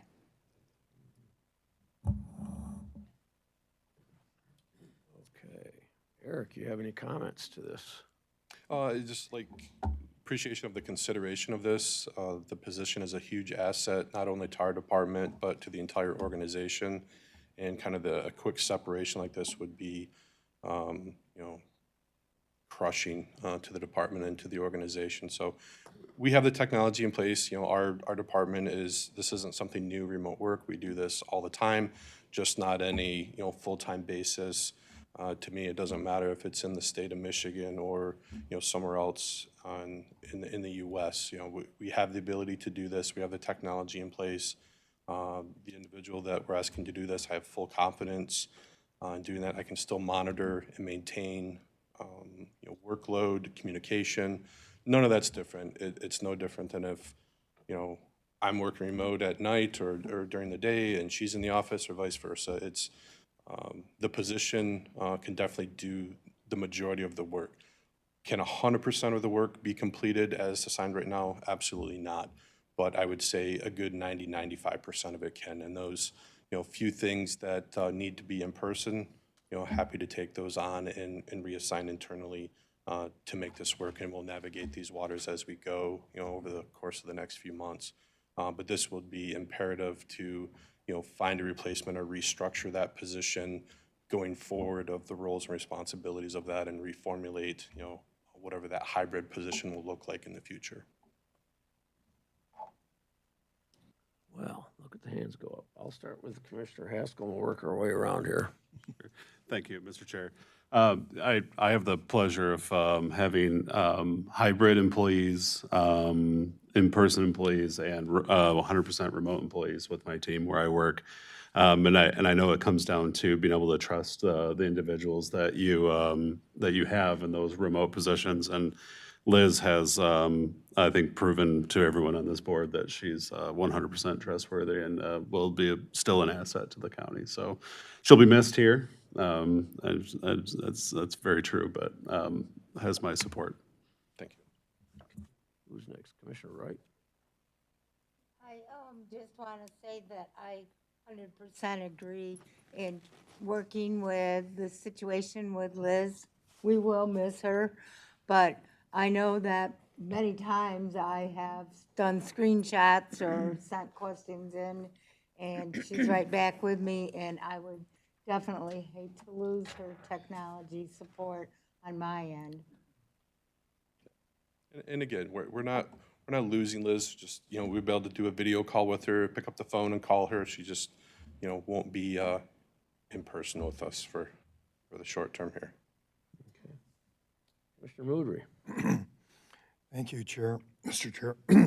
Eric, I just want to let you know, and Liz, if she's watching, that every time I requested something of Liz, she offered to do more than what I requested.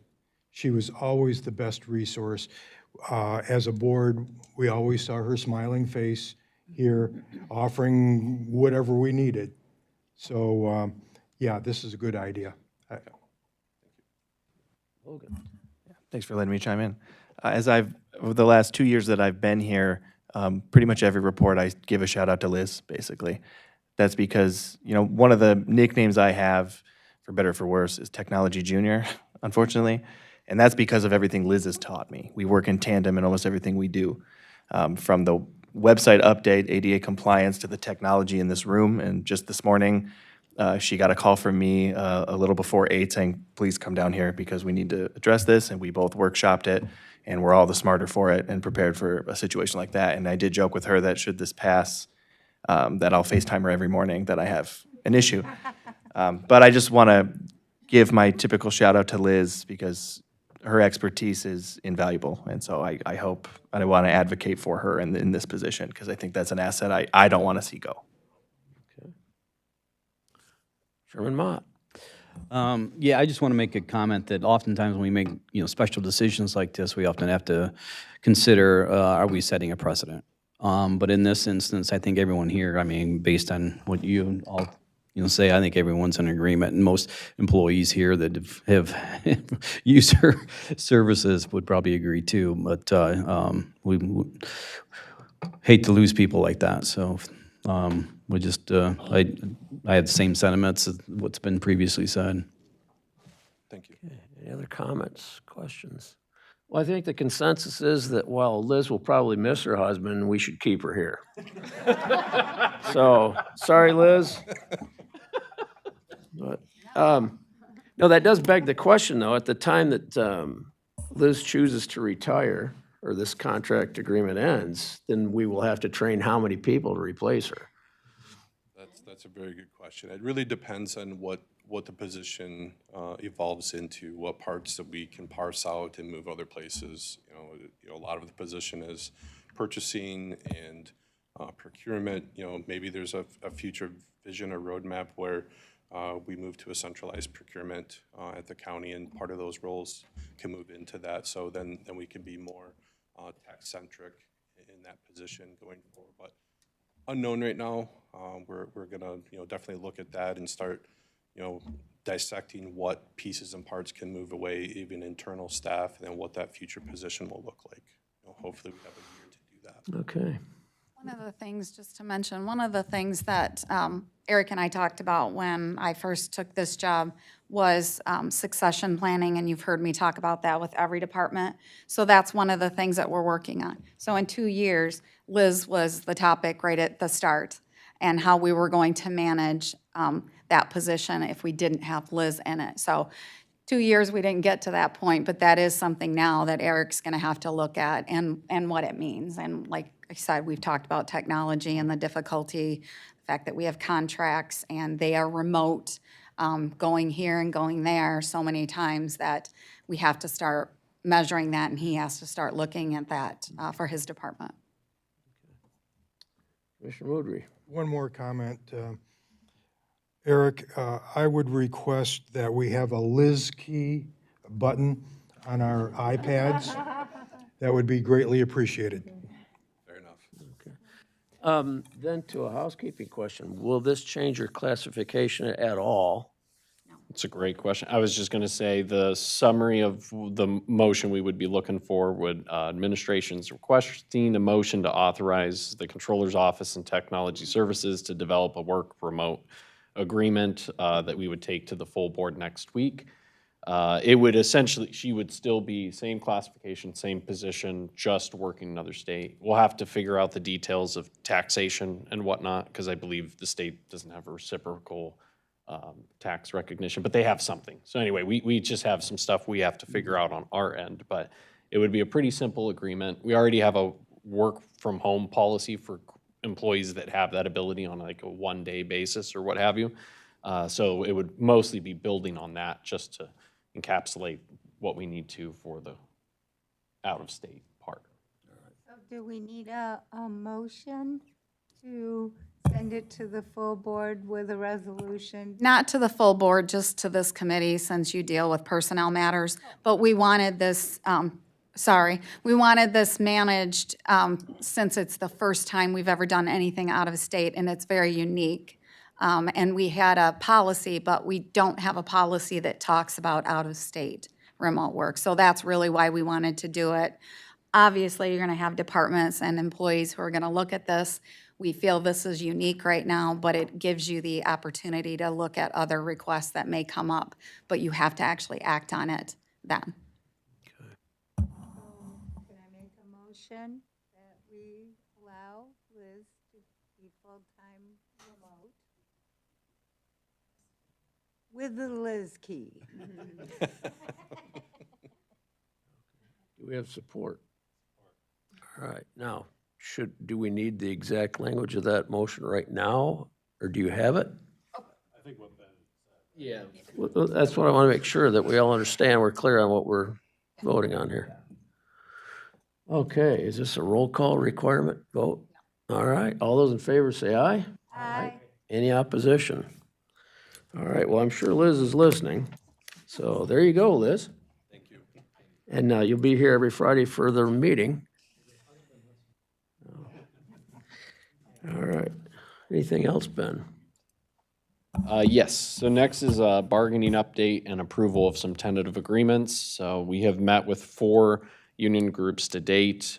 We have 3 additional meetings with other unions in their first sessions happening next week.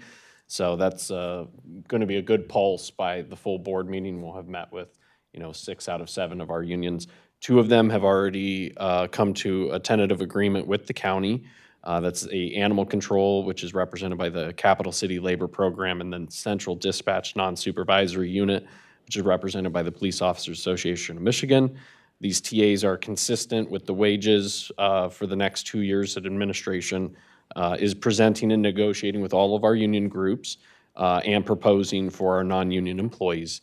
The costs associated with these increases are reflected in the budget documents we're presenting today and discussions that we have had. So it's 4.5 in next fiscal year, beginning October 1st, and then 3.5 in the following fiscal year, starting October 1st of 2026. Yes.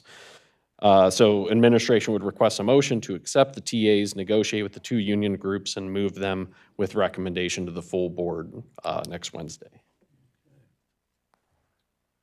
All right, that's an action item. Do we have a motion? So moved. Do we have a support? Supported. Okay, any questions, comments, discussion? All right. Seeing none, all those in favor say aye. Aye. Any opposition? All right, motion is passed. That concludes my report. All right, thank you, Ben. Thank you.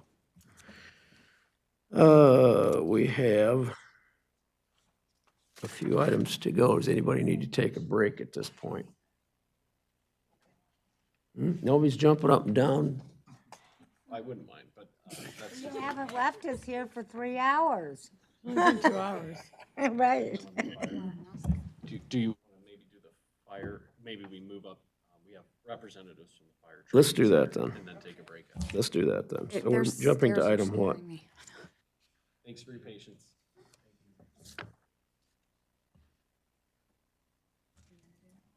Yeah. If you guys want to come up to the podium, and then, let's see, pull it up here. Oh, this would be item D out of number 12. Correct, correct. So this is an update. We've had some discussions on this matter. So it was just a matter of when the legislature had done a direct appropriation, they intended the funding to go to the Eaton County Fire Training Committee.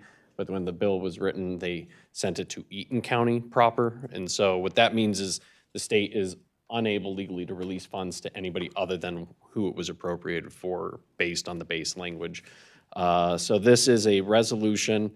We still have some work to do on it, but the state's fiscal year will end September 30th. We've been having discussions with Labor, Economic, and Opportunity Agency, which is the group that received the funding. So on behalf of the Fire Training Committee and in coordination, what we're asking for is the ability to apply for those funds.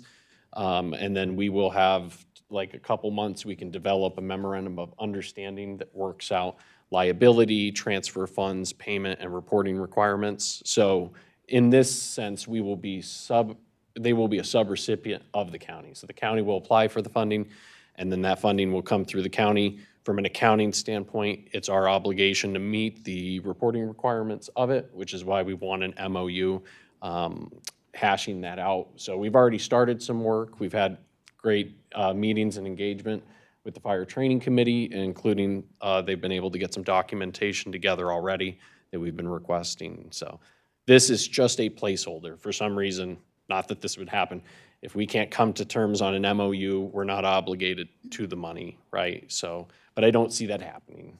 This just encumbers the state funds so they don't lapse back to the general fund and allows the building. So do you guys want to present on the building? We can pass the sheets out you gave us if you want to talk to it. Yep, so that would be everything except for the yellow for the repelling. We won't have that, but this has been over 12, 15-year project that we've been trying to do this. We currently hold the Fire Academy for the Eaton County folks, for the fire departments. We do all that with no live fire training. So we're sending new firefighters out that have never, there's no button. I'm short, my bad. Can you hear me now? Oh, very good. Thank you. All right. You want me to start all over? So right now, we currently are graduating new firefighters that have never seen live fire conditions, which is not very safe. That's why we've been trying to do this. We've chosen Charlotte because it's centrally located in the county. It's about 20 minutes for every agency that wants to use it. We can use it for fire department trainings as well as the fire academy. So, like I said, it's been a lot of work. We're shovel ready, basically, as close as you can be. So, all we gotta do is send the check and we're good to go. So I would say one thing of note, we passed a grant contracts and donations policy a couple months ago that had a 15% baseline administrative fee. Based on discussions and similar situations where this has happened, I think in this fiscal year actually, where it got routed to the wrong entity, we're asking for an override, which is allowable under the policy, to do a 3% admin fee, since the bulk of the work will fall on the Fire Training Committee, and we'll hold you to it, so, no. No problem. But, so that would be problem. 21,000. That would, if we were to do a certain amount, they got just, well, I think you originally, sounds like, requested something like 750K, got 700K. So any reduction just means they have to scale back the actual facility itself. With us retaining the accountant, we think the 3% would be doable for the current fiscal year, once we get that filled. The reduction in the administrative fee is also to cover legal fees that the county has already encountered, but it's not excessive, it's not, it speaks to the purpose of the project being the fire training facility. But it does allow us to say, we did have expenses as well. So that was why we are requesting the override. Yeah, so, and obviously, admin fees are staff time, resources, and, you know, legal expenses and accounting expenses. But this is a unique one. We have had other direct appropriations that didn't have an admin fee because we hadn't adopted policy yet. So that's part of our impetus with this one. But I think going forward, we do think the 15% is reasonable, and we do have to evaluate the difference between reoccurring grants and one-time grants. So we're going to continue that work. But yeah. Commissioner Haskell. Thank you, Mr. Chair. For the purpose of moving discussion along, I'd like to move the motion. Moved and supported, okay. And then further discussion here. I know to Chairman Mott's point earlier about setting precedent and overrides, I think, again, this is another one of those, like, clearly not, you know, this was kind of already in the process before we even, you know, pushed that 15% through. So I would definitely support minimizing this, or bringing this down to 3%. Yeah, and to your point, I think up until like 5 or 6 weeks ago, the intention was the money was going straight to them. So it wasn't until they applied for the grant that Leo's like, whoa, whoa. Right. So yeah, to your point, this has been in the works probably a year and a half through the legislature. Yeah. Commissioner Wright. So, refresh me, like 6 weeks ago, 8 weeks ago, we talked about us being involved in this, put us on the hook to do accounting for, what, 20 years or something? We got some great clarification from Leo that at least helps set our minds at ease as it comes to this. So the state obligation for reporting on this, once the funds are fully expended and that last report is done for purposes of the state, they do not expect reporting from us, which is one of the reasons we were more agreeable to a lower percentage, because the obligation period would probably be less than a year and a half, which will be about the time I imagine that they fully expend their funding. Okay, so that concern at the time we had, but now it's been eliminated. Yes, Okay, thank you. and I will say, money from different agencies are treated differently. I think Leo is the cash cow that push a lot of direct funding through, but grants from Treasury, grants from different agencies may have different rules. So again, about setting precedent, it will have to play it step by step depending on who we're getting the money from. Okay, Yeah. thank you. Yep. Where's this gonna be located? I forgot. In Charlotte, centrally located here in Charlotte at the training facility. Okay, but where? Payne Drive, MDOT garage, backside of the fairgrounds. Payne Drive, that's where the Cal Fullerton training facility is currently located. Okay, thank you. Commissioner Christensen. That actually was one of my questions. So it's going to be at kind of like where the current facility is now for the training? That's correct. Okay. And then how many departments will utilize this? Did I miss that? I'm All sorry. 13 in the county supported it and will have access to it. Obviously, we anticipate probably we'll still pull some of the mutual aid departments from outside the county to help or also train with us as well. I was going to say, so it will be open for other counties to come in and either rent the facility or use the facility, join you with trainings, that type of thing? Be joint trainings, but not necessarily to rent the facility. Okay. All right, thank you. Any other And it helps with the ISO ratings for the communities too. It helps with the ISO ratings with the communities to train with mutual aid departments. So Okay. we can bring them in, but we don't want to get in the business of renting out facilities. Right, right. No, I appreciate that. And I guess I do have one more question. Will this enhance your training on basically like the electric vehicles and the batteries and that type of thing? Because I know those fires are different to put out than a normal fire. It's a step in the right direction to get towards that. Okay. So off this facility, we can also, through future grants, probably be able to get some simulators in there that will help us with that. But they're still actually trying to figure out what to do with them, so. Perfect. Thank you. I'll just add in real quick, just a great question to bring up, but we talk about this a lot. Sound the alarm for the volunteer fire service, because again, and something that's not on your guys' plate, but we greatly appreciate the work you've done here. But our departments really rely on paid on-call and volunteer firefighters.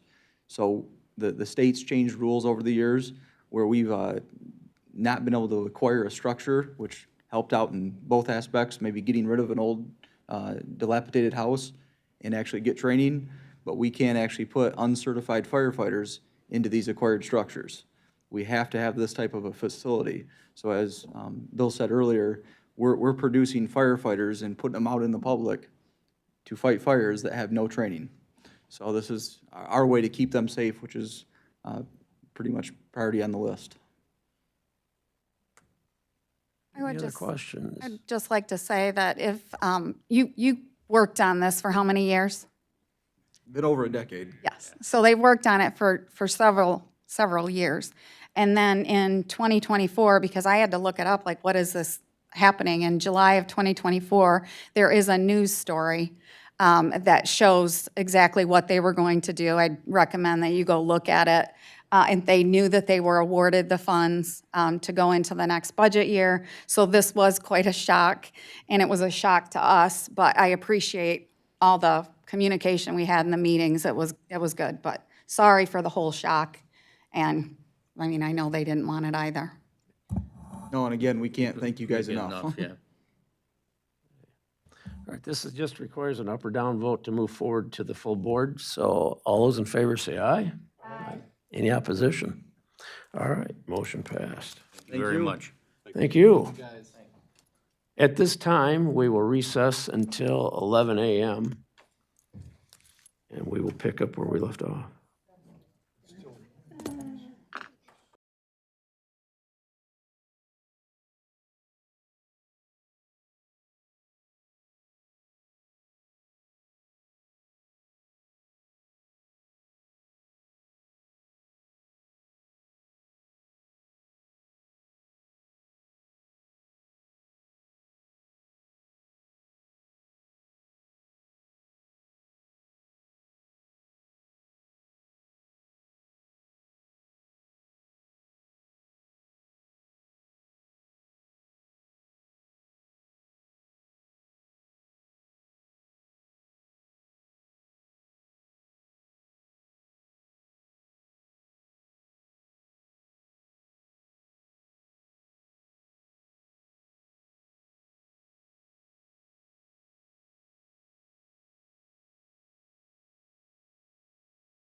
It is 11:05. We will resume. We'll pick up at item number 12, letter A, health insurance report. Good morning, Commissioners. So I have several reports for you this morning. The health insurance report is the first one. And I can tell you with certainty, nothing major has changed from the prior month. So nothing substantial to report. Similarly, with the child care fund, that report, the numbers have been updated for June, and nothing has substantially changed from the prior month. My last report is our financial report, and that, in addition, nothing substantial has changed.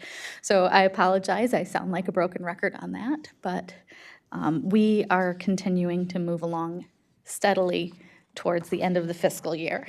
So, are there any questions for me? Correct. Very good. All right, thank you. So we are down now to item 13. Capital improvement. Good morning, Chad. Good morning. Usually I have a little bit of time to prepare during Melissa's report, but she threw me a curveball there. Before I get started with my report, I just wanted to touch on and comment with the electronic recycling that Eric mentioned earlier, when you asked if what the benefit was. Really, I just wanted to add that it crossed over to three departments.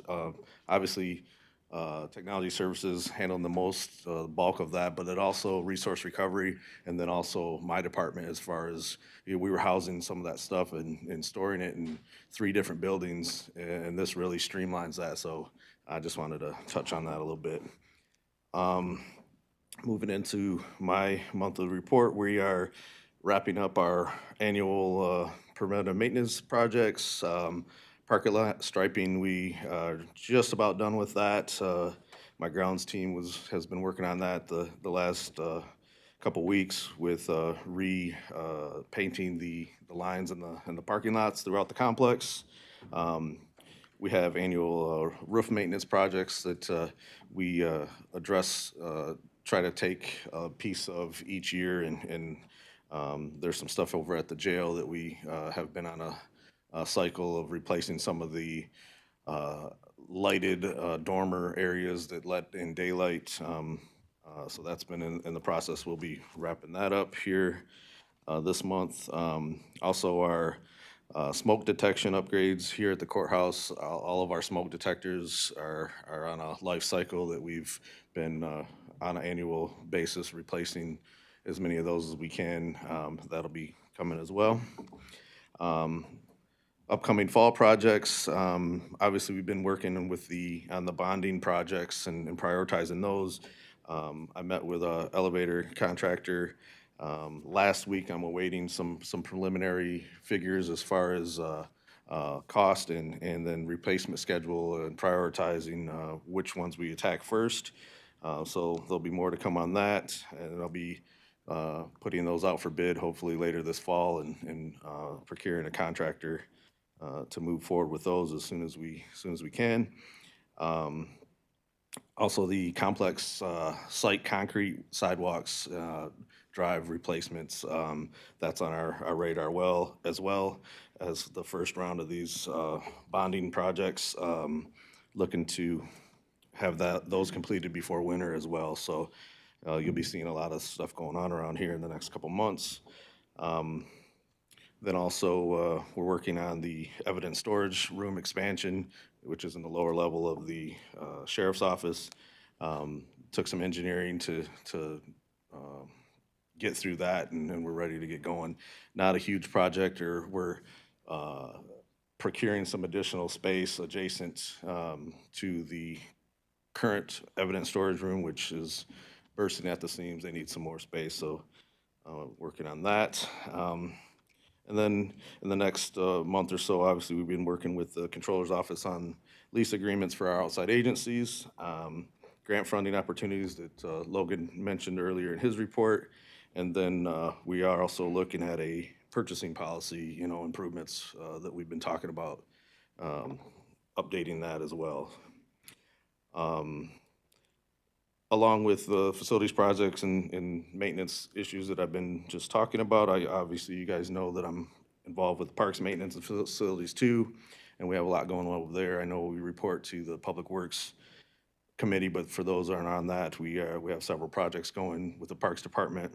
The big one that's on right now is the stairs at Fitzgerald, which will be wrapping up here in the next couple weeks, and then the development at Crandall. So I just wanted to give that update. That concludes my report. Open to any questions. Any questions for Chad? Well, he's not that good at reports. Come on, there's got to be some questions here. Well, I guess you are that good, Chad. Thank you. Oh, okay. Spoke too soon. I knew it. Go ahead. You said Fitzgerald will be wrapping up in the next couple weeks. How is that project going, the stairway? Good. It's pretty unique. I reported at the other committee, that's a pretty substantial slope or cliff that Yeah. we're creating stairs in, and the contractor, obviously they got to put foundations in, and then, so if they miss a mark on their foundations, it's pretty costly to replace that concrete. So they built a mock-up of the whole thing out of a full-scale mock-up, and then basically started from the top and worked down to the foundations instead of the foundations and up like you would on a normal deck or stairway. At your house, you put your foundations, put your post in. Well, this is a little more challenging, so they and I had some pictures in that packet if you go back and look, but it was pretty interesting how they did that. So it's going well. Good, thank you. This is not about capital improvement. This is about Crandall Park specifically, but we had, did we have a training exercise for the fire department out there in the last week, or was there an emergency out there? There was. I'm not aware of either. Social media, Facebook, they were talking about fire department vehicles being out there at the park. I'm not aware of that. I know we had the kayaking group event last weekend or last Friday and Saturday, I believe, but I haven't heard of any emergency response or training. Okay. Go ahead, Talk Nicole. about the 4 fire trucks. Yes. That was at the barn, the residents next to the park, I guess. They were there for an old barn and a new metal pole barn, but I don't know if there was a fire or what the problem was. Okay. I didn't see it out there. I just heard about it and had no idea what they were talking about, so. I'll look into it, but no, I haven't heard anything regarding that. Okay. Well, apparently all the structures are intact. Ours are, that I know of. All right.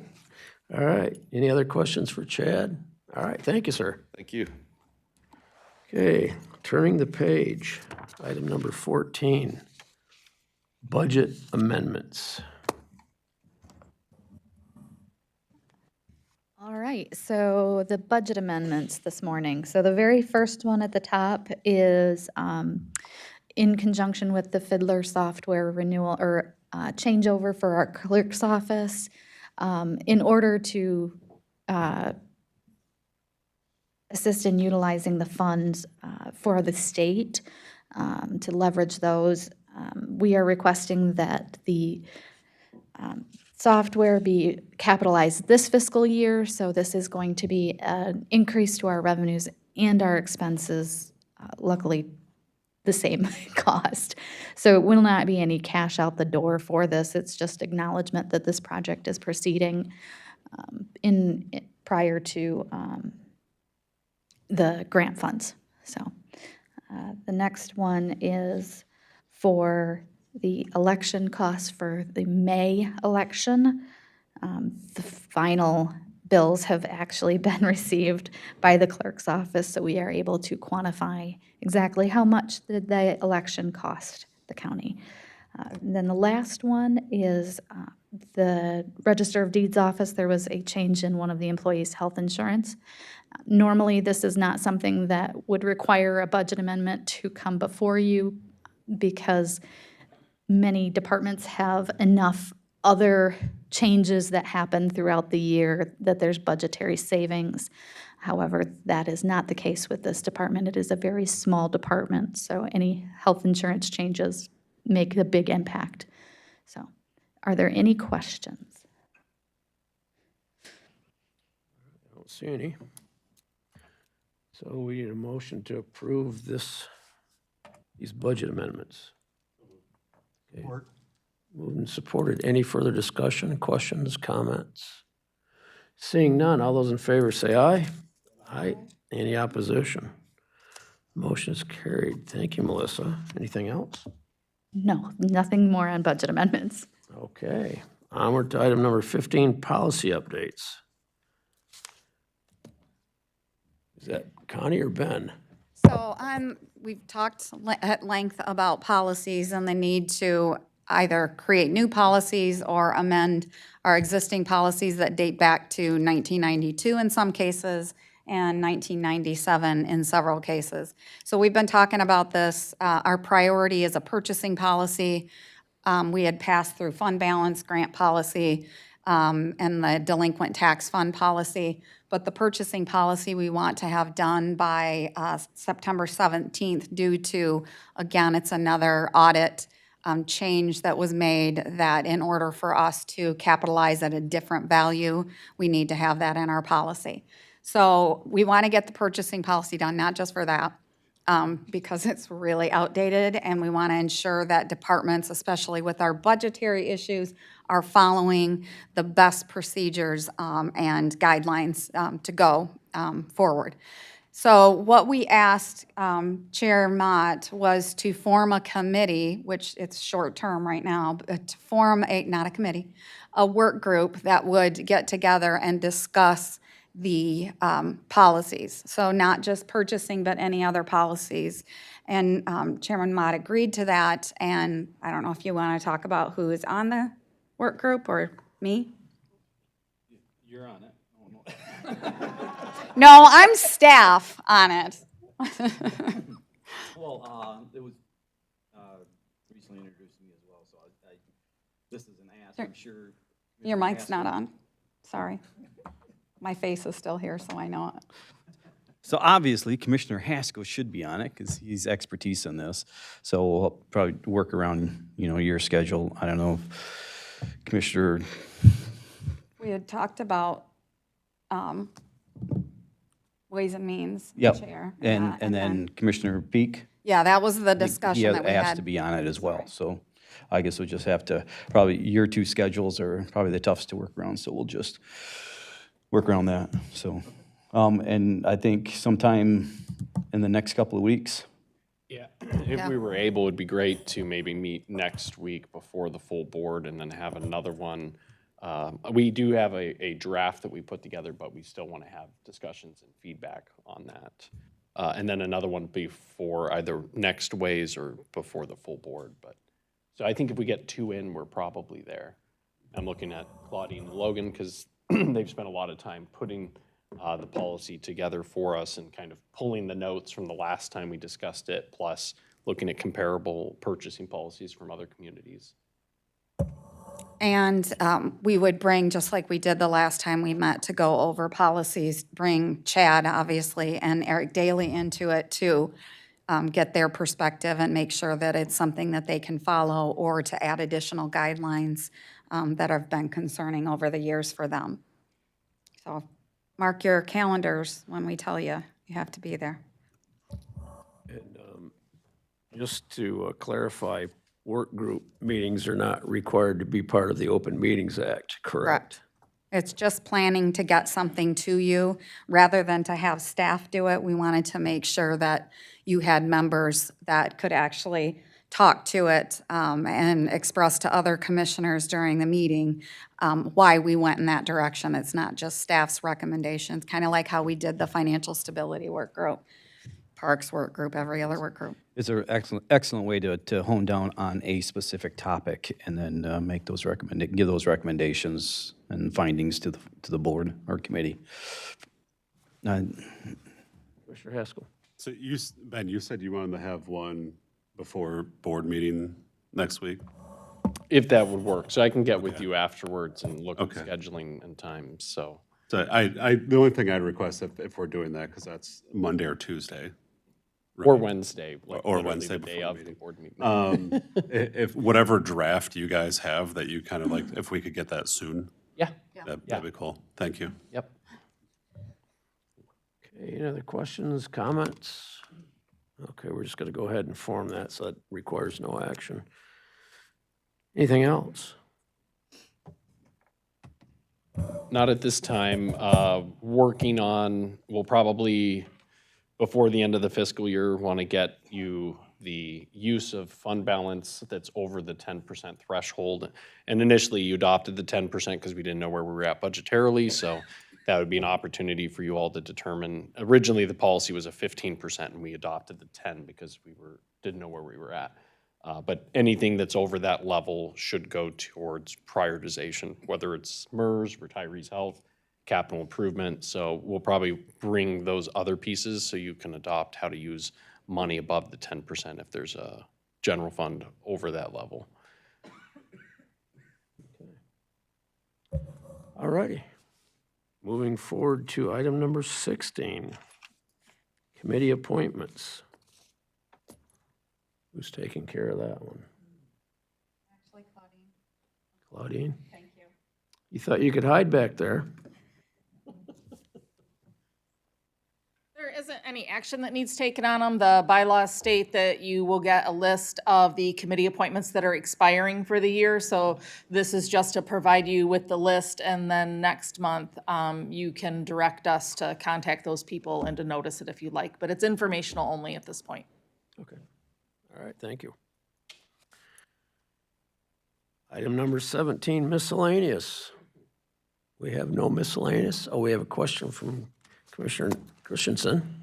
I actually have something to add in for miscellaneous. And I'll talk a little bit more about it at our board meeting Wednesday during commissioner comment. But Saturday, September 27th, a committee, Friends of Eaton County Animal Control, is going to hold a fundraiser called Wolfstock.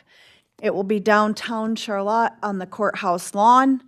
There's going to be vendor spots available for people that have dog-related items, clothing, leashes, collars, that type of thing. We are actively looking for sponsorship right now, silent auction items. There's a bunch of family, fun-friendly events that are going to be going on that day as well.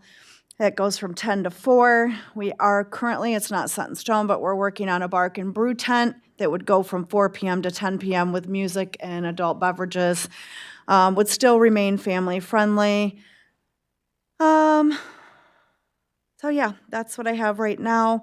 They can, if anybody has questions, I will take emails, calls, that type of thing, and I'll get all that information out there, and I will have flyers for that soon as well.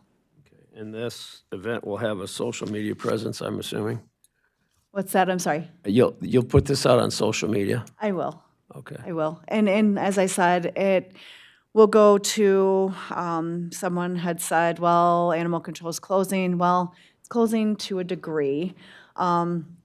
We need a new building, obviously, and that's what the funds are being raised for. And there is, for those that have questioned already, there is a specific trust.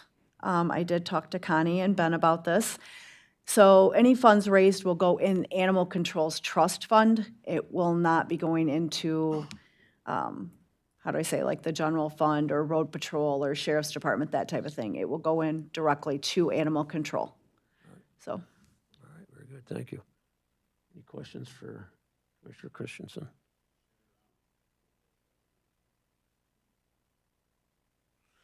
All righty, moving on to item number 18, our bills. It's a great idea. Do we have a motion? Motion to pay the bills. Moved and supported. Any questions, comments, concerns? All those in favor of paying our bills say aye. Aye. Any opposition to paying the bills? Thank you. All right, moved, supported, and passed. And last item, unless I hear otherwise, we're on to our second limited public comment. If anyone would like to come to the podium. Pardon? Oh, I love that you're skipping the budget. oh, I are we just love skipping the that. budget? I'm going home right now. Oh, you're right, I did. We're done. I could see the disappointment on Melissa's face. I did skip that one, didn't I? Okay. Fasten your seatbelts, kids. Melissa, would you like the floor? You want to start, Melissa? Do you want? Why don't you go ahead and start? Oh, I knew it. Okay, so first thing we'll go through to tell you, nothing has changed as far as what we did with cuts and changes that you approved. As I say, throughout the budget process, numbers change because people leave. We adjust that. We made changes to the salaries due to increases, and then any other benefit increases that we may have learned about over the course of the last meeting that we just had. So I'll just walk through this because what we're looking at is, again, the stability of the county going forward. So if you look at the 25-26, you're highlighted in green. Our expenditures, and I'll look at what we adopted for this year, $49 million for 24-25, and it is down to almost $7 million. So significant cuts that were made to the budget. The revenue decreased. You see that? That revenue decrease is due to the transition to Delta Township, and we moved it to its own fund. So we lose that revenue, and it's not to the total of the full expense of Delta currently. It's the amount from last year we removed, and that it includes the 15% admin fee, not the 15, but it's 10% admin fee, because we're keeping that 5 goes to MERS. That's an accounting matter. Next, you go to salaries, and any projections going forward deal with, well, I'll start first. We went from 19.5 million down to 15 point, less than 2, which is obviously a significant cut. That's what everybody asked for, were cuts, since we had no additional revenue, and we were able to make cuts that we feel cover us for next year and allow us to give a pay increase for employees. The cuts you can see in the health insurance costs did go up significantly, that we're projecting. It may go down, but they did go up, so we put it in the budget, or they are expected. We'll get it at the end of this month. Okay, so that relatively stayed the same, which seems very disappointing, but that's just the nature of where health insurance is today. The other fringes, you can see, went down by 400+ thousand, and then retirement significantly went down. But let's note, that's just the retirement that comes out of the general fund and the retirement that is coming out of employees' checks, benefit side of the employees' checks. And then below that, you see the $1 million additional payment. That is the county's agreement to make an additional payment toward that administrative group, Group 10, that Marnie from MERS talked about this morning, that will allow us to extend the amortization and then continue out over the years making that payment. So again, we're reducing the cost of the pension going forward. This doesn't show the $2 million payment that Delta will make to MERS. That will be done in October, but it's a different fund. This is only the general fund. And then retirees' health, we did see employees drop off of retirees' health. We had some changes in the way that we accounted for some of the wages and what accounts for how we'll pull the benefit down. And that was discussions with Delta Township, it coming from overtime, which is really expensive. And since we're making the commitment to pay down that cost, we pulled all of the overtime that is coming off of any department. So there's no retirees' health coming out of it. Melissa's nodding that I covered that well. So we added the $300,000 to account for that in this year. Initially, we didn't have it in this year. It didn't change anything as far as the amount because it previously was covered under salaries.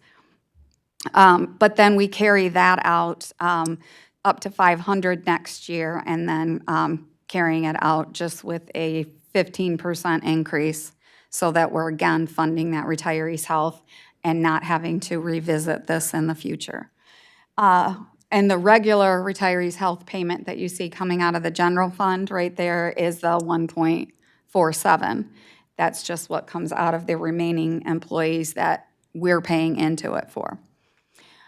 Supplies and other, the change there significantly was related to the cut of Delta Township and the expenses that were in there. So obviously you'll see the revenue went down, but this went down more because it was the actual expense and the difference of what Delta was paying and the county was paying for the contract. So it results in quite a reduction there. And then other reductions that departments throughout the county made just to change whether it was cell phone plans, anything. They made several reductions for us. And then the computer fund, Eric Daly made these changes, and Nathan, and we appreciate it, of $1 million for next year. Not a sustainable amount, but so we increased it over for 26, 27 and going forward. But I'm just noting that this is also in our capital improvement plan. So this would align with it, and we will revisit that capital improvement plan time and time again. So what you see down with capital improvement of the $1 million in 26, 27, that's not, we put the technology up above so we could kind of account for that since it's been the normal usage. I didn't want it to show that we're cutting technology spending. That's just future costs. And then the capital lease program, that, or the amount that we have, Melissa, you're gonna have to go into that related to the difficulty with the leasing program. Go ahead, Melissa. So for this upcoming fiscal year for 25, 26, included in the budget has an amount in revenue as well as an amount in expenses for our vehicle leases.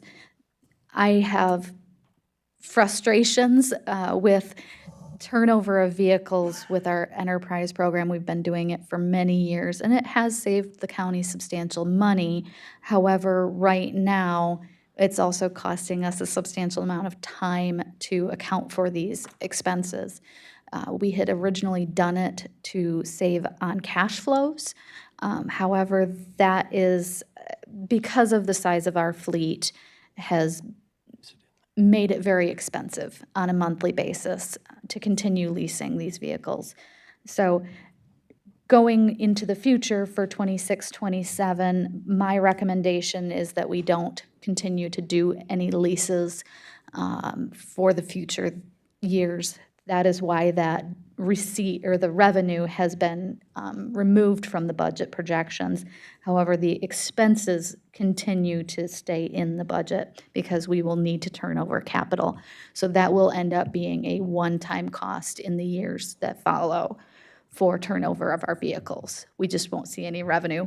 But what will also happen is our debt service payments will end up decreasing over the future. So once the vehicles that are leased end up falling off of our lease schedule, that will help clean that stuff up. So.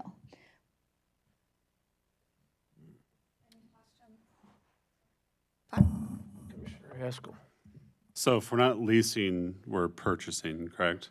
Where do I see the cost of the future purchases of replacement vehicles? So that is at the very bottom, right above where you see total expenditures. It says capital/capital lease. Yeah. Those expenses, that is what we will be doing. Those are the purchases themselves? Those are the purchases of the vehicles. Okay. I understood that as like leases that were slowly dropping off or whatever, so, okay, I understand. Yep, the debt service piece is included in the supplies and other line item. So that is all part of that account number, or that account right there, so. Understood, thank you. A question? Oh, I thought I could see Mr. Barber's hand up. Question along that line, because I've been asked this more than once. The vehicles that Delta Township Road Patrol will be using, are they county vehicles or are they township vehicles? They are county vehicles that the county will be insuring. We will be dealing with the accounting nightmare on how to change that over when the time comes, but they are county vehicles. They're under this lease agreement currently. Many of them are, not all of them. Some of them are county-owned vehicles. However, several of them, or most of them, are leased vehicles. Okay, so they would be under this program that as we phase out the leased vehicles, we would be purchasing vehicles. Correct. Okay, so we would continue to own those vehicles, the township would not. Correct. Okay, In the past, the township has paid for vehicles, but we still are the owners of the vehicles. But they actually have given us the money to purchase a vehicle. well, that question arose when we talked about allowing townships to have a contract with the sheriff department for individual township road patrol.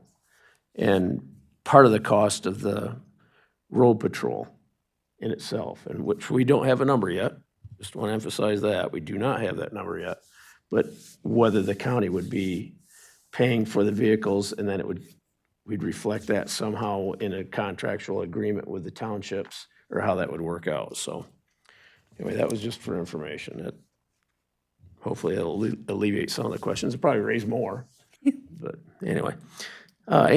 Anything else along that line? Okay, what else do you have for us? Okay, so I will go on to talk about the salaries. What we put in this budget, which is something that the board will have to approve, is a 4% or 4.5% pay increase for 25-26. And these numbers are all employees. So every bargaining unit, that's what we put in the budget so that you can see what you had discussed at the last board meeting. And then for 26-27, it was to give a 3.5% pay increase. So that is factored in there as well. And then going forward, it's just general, it's a 2% increase that we included. So you would have to deal with that in a future year with any pay increases above that. What else did I want to talk about? The one thing, and Ben was writing me a note and talking to me, but the one thing that we will be discussing next month when we have to do additional budget amendments, because Melissa and I did not have a chance to go through all of them, the year-end budget amendments that we have to do. But we did receive some really good news, and it was something that the board had approved almost 2 years ago, and that was to go after the Inflation Reduction Act credit that we could get from the IRS for the solar panels and for the energy efficiency upgrades that we did. And we've been waiting and waiting and waiting. We were told it would be 1.3 based on the calculation. We did receive 1.5. Check is in hand. That money is slated, as far as we are concerned, to pay for the debt that will be remaining on that tax-exempt lease program for the solar. So that money is not included here. It's not going to go in the general fund balance. It would go into the capital improvement fund to earn interest on it, and we will make the payments because we show the payments there, JCI project leasing 403 for next year, and then the payments going forward. We will keep that money available to make the future payments because it was a 20-year lease program. And that covers the fact that the stuff that staff has been telling you we didn't like about the solar project. So that really got us a long way with that 1.5 million. So that was some really good news. We will be doing a budget amendment, like I said, in September to account for that coming on our books and then retaining it in the capital improvement fund. In addition to that, one of the reasons why we are recommending to put it into a restricted fund balance such as the Public Improvement Fund, is because we actually will earn more revenue in interest on those monies than what we will be paying out on the debt payments. So we wanted to leverage those funds, but continue to restrict it, understanding that we do have those future debt payments. So that is why we were. Commissioner Haskell. Thank you, Mr. Chair.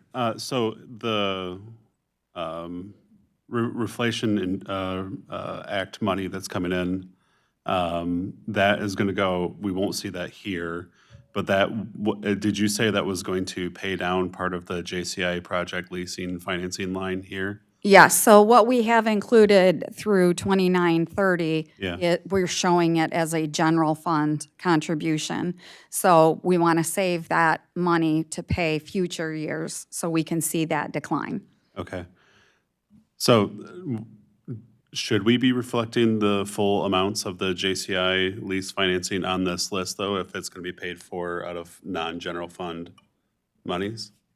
Well, the full cost of the project is already included in the Public Improvement Fund, Fund 225.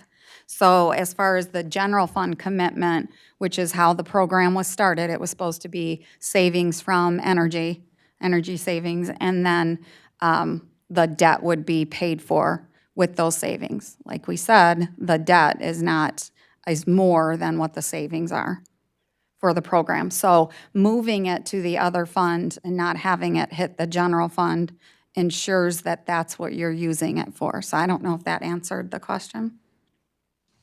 I think so. Like I said, it's just with those monies not being reflected here, but the financing portion is, I wasn't sure if, Well, the financing portion is just a transfer out that goes to the Public Improvement Fund 225. So this is how we've done it, is just doing it as a transfer out. We had to use fund balance for this year that was in Fund 225 because we didn't have money to transfer from the general fund, so that's why you see the zero. that makes sense now. Okay. Thank you. Yeah, we like to do things that are confusing. No, it's fine. I thought that was the sole payment, not that the transfer out was going to a fund and then. Yeah, that's. That makes sense. Any other questions, comments? Okay. Do we want, you have something to say? Yeah, I just wanted to say that, and Melissa and Connie talked about it, but our goal is to get the return on investment from the solar to as quickly as possible, right? So you have an asset that may have a life of 25 years. There's going to be maintenance costs over that period of time. Keeping this money for the purpose of return on that project really helps our ROI move up significantly. So rather than breaking even in year 22 of a 25-year asset, you're looking at moving it up. And I don't have those calculations, but that's been the intent all along, is that it deliver on the promise to be an asset that saves the county money, and that will go a long way doing it. So appreciate your considerations and holding it for that purpose. Could I go down a rabbit trail on that real quickly? Just how much do the solar panels save the county? So it's about 30 to 33% off of our electrical bill, which is not an insignificant amount of money when you have 24/7 operations like the youth facility, the jail, and the central dispatch. So I think numerically. So from my perspective, it's a little bit more complicated to quantify. We are saving in kilowatt hours, and we are saving more than the 30% that Johnson Controls require, or that they proposed. However, we have had substantial increases in energy costs. So trying to say in today's dollars for those energy costs is going to be slightly different. So that's the part that Ben's point of 30 to 33% is likely quite close. However, I don't have an actual percentage. But we still consume more than we produce. Absolutely. Yes. Yeah, and the buildings, just so that you it's very complex, but the buildings that we have solar at are saving money. But we have, the jail is kind of considered almost its own utility because of the amount of energy used in the jail. So we weren't able to build anything there for savings. The youth facility, when that was first, before the expansion was done, we were building credits in the youth facility and we weren't able to use them. So now we've been able to use them, but the expansion is what allowed us to do that. So there was significant savings there, but not being able to use them was a killer for staff. I mean, we were so frustrated. It's like you wanted to draw that money to us, but you couldn't do it. Chairman Mott. Have our energy rates increased? Yes, our energy rates have increased exponentially since we signed the contract with Johnson Controls because of the changes in just the world today. In general, energy costs are substantially higher than they were 5 years And ago. that's part of the calculation that's difficult Yes. to quantify. Coming into it, it felt like we took on not the responsibility, but trying to get into the technical expertise of being a public utility, and that's not an expertise that existed at the county prior. So, it's been quite the undertaking. Yes, and we can thank Technology Services because without them, we wouldn't have found several of the things that came out. It was like they're looking at something, they're reading the actual Johnson Controls policy or the contract and trying to, equate that with what we were receiving, and there's a guaranteed savings on it, and the guaranteed savings is skewed due to the fact that we didn't have a capital improvement plan like we do now to show that there were things that we were going to have to do in future years. So our guaranteed savings, I believe, was based on like only $150,000 in a replacement of equipment, which was ridiculous, right? We were going to have to replace over the course of 5 years more than that. So confusing thing. But I do also want to mention, since I mentioned the youth facility, we did also apply for the Inflation Reduction Act credit for the work that was done on the youth facility. It's not a lot of money. Melissa, do you remember the amount? No? Ben, do you remember the amount that they've? It's not a lot of money, but again, it goes to what we're trying to do with applying things that we can like that to future costs. Okay. All right, moving forward, what else do we have? Okay, Logan, do you want to go to the next page, please? No. Melissa, mine is not in the right order. I'm sorry. I want the annual budget by function report. I just want to show the difference.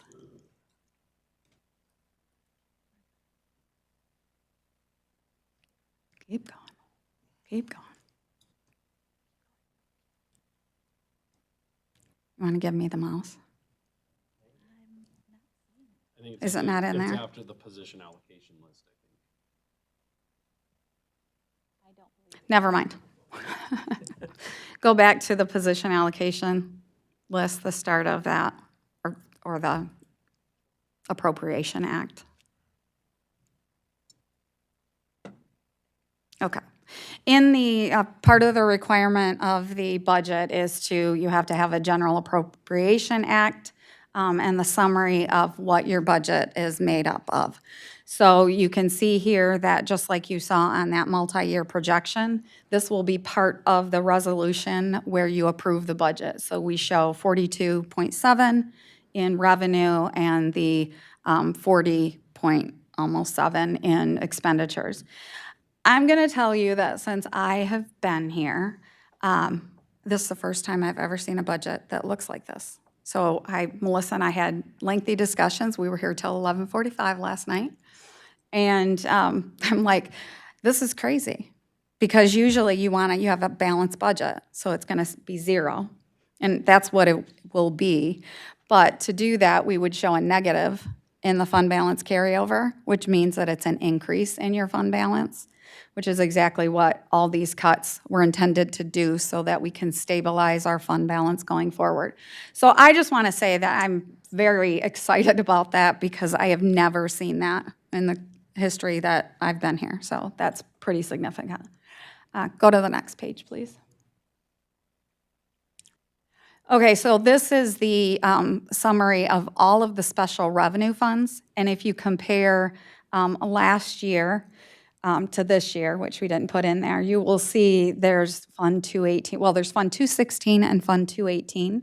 Planning and zoning was moved out of the general fund. That was a cut. And we're still working on developing a contract with the townships, but that was moved out. So when a contract is developed, it will be in that fund, any revenues from the locals, and then the expenses will be in that fund and separated. The other one is Delta Township Police Services. So the amount of expenses, this is not the amount that Delta pays, the amount of the expenses that show up, and that's a little bit difficult to look at when you look at the, so anyway.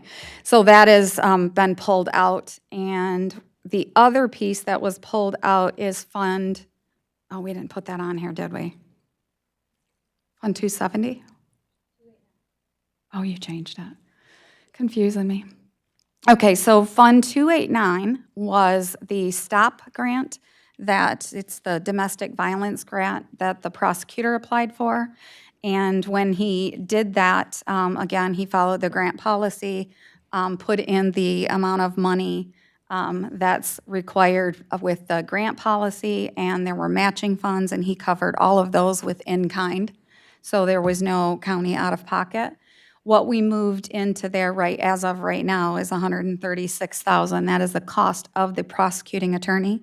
There will be additional changes that we have related to right now trying to come up with a budget on how we're going to deal with a legal assistant that can be partially funded. So that number may change. It's not going to impact the general fund. But this allowed the prosecutor to take that amount of money out of his budget. So whereas he had recommended eliminating a legal assistant from his budget, he has now eliminated out of the general fund an attorney and a portion of a legal assistant when we get there.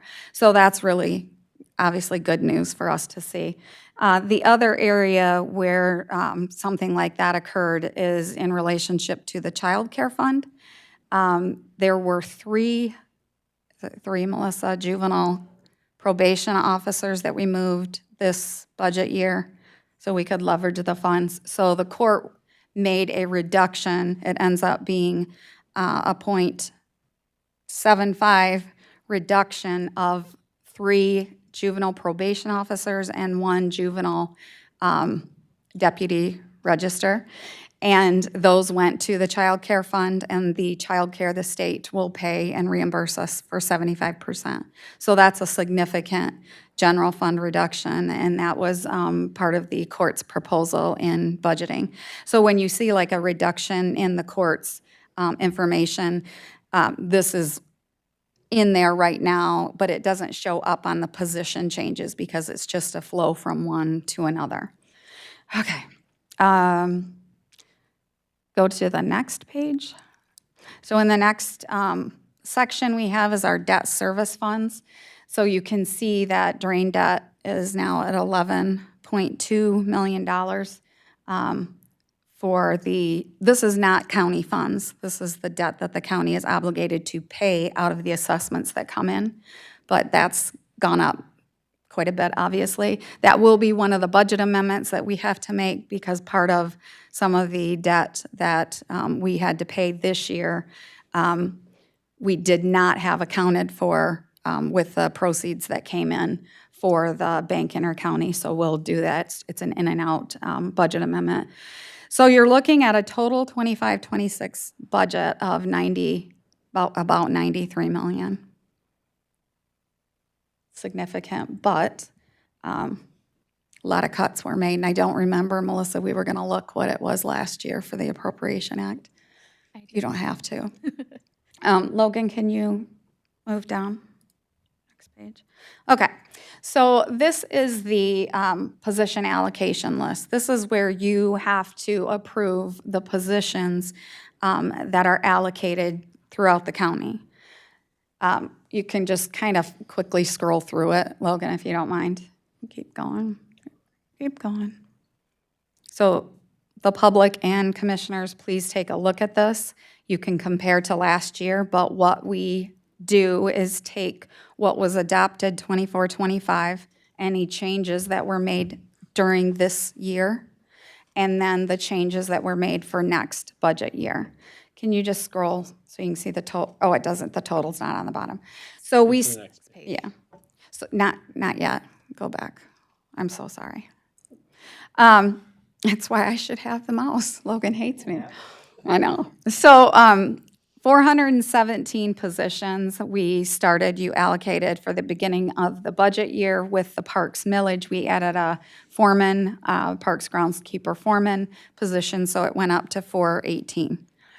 And then through this budget process, we made eliminations and some changes in the clerk's office that it ends up increasing, but it was related to elections and how we're handling, how the clerk's handling those, and then adjustments that were made within the office by combining Register of Deeds and the clerk's office. So you'll see the reductions in the county clerk's operation, which ends up being 0.44 increase, because there was a part-time position and we're just increasing it by 0.44 to make sure that we have that election coverage. The equalization office, we eliminated one position. Trial courts, and again, when offices look at this and the public looks at it, there are additional changes. This is the changes to the position allocation list. So whether there were internal changes that went throughout, like I talked about, from one fund to another, those do not show up on here because they're just transfer of funds, not addition or subtraction of your whole allocation. So 5.5 for the trial courts, 1 for the prosecuting attorney, and then for the sheriff's county patrol, there are 20 positions listed that were eliminated. And then Delta increased, and again, looks strange because they added 5 positions. 3 of those were general fund covered positions, captain, sergeant, and a deputy. There are 2 that are special revenue. Well, it was general fund, but it's maintained with grant funding. That is the secondary road patrol. And so those aren't listed here because the positions existed and were just transferred. So when the public sees that, oh, you only took on 3, they really did take on 5. And the other 2 that they took on is the difference between the grant funds that we receive, which we do not have that amount yet, and the cost of the position. So we will be looking for that. We may not have that until after the adoption of the budget. Animal control, we eliminated the 2 officers, and in drain, we eliminated 2 positions. So a total of 29.06 positions were eliminated. And then, again, if we look at the positions that were eliminated out of the general fund, that's an additional, well, it's more than this, but 35 from Delta Township that went out of the general fund, 1 prosecuting attorney, and a portion of a legal assistant eventually. And then the transfers from the juvenile millage to the juvenile court to the child care fund. And it's a significant amount of cuts that we made to the general fund. So very proud of everything that the board did. I'm thankful for all the work that the offices did to make cuts that may not have been what were initially recommended, but they were able to meet cuts that dollar amounts that we really needed in order to pass a budget this year and to have stability over the next 4 to 5 years. Okay, where am I at now, Melissa? Okay, so we talked about the salary scale. Go to the salary scale first. One more. So this is the employee non-union salary scale. We do not have the union salary scales in here at this point. That's part of the bargaining process. So the 2 that were ratified this morning and will go to the board next week, we'll have those salary scales, but that's approved via the union contract. So this shows a 4.5% increase over the prior year. So that's the new salary scale. This is for all employees who are watching that are non-union and the public to see where the salaries will be for this next year. Go back up one more. So the requirement under the Appropriation Act is for you to set the salaries for everyone, including elected officials. One of the things we had not included in there in the past were the chiefs that are in each of the departments, but that has the same legal requirement that you cannot reduce a salary for an elected official or their chief, deputy or chief assistant. So we did include that so that we are compliant. We've never reduced the salary, but this is just to show how it works. So this shows in here an increase of the 4.5% over the last year. So I'm going to recognize that that's a controversial discussion because I've heard it about elected officials receiving a pay increase. This does not include the Board of Commissioners. That was done at the beginning of the year, end of last year. So the reason that we have always given an increase is that in 2014, well, you've always been, but in 2014, the last salary study that was done, all of the elected officials and their chief deputies are on the salary scale that I showed you first. So, and you can show we noted which grade they're at. So in other counties, these are things that the elected officials go to the board and bargain for themselves. So they may ask for a salary based on comps throughout the state of Michigan. Some of them may have a vehicle stipend that they receive, a per diem for certain meetings that they may go to.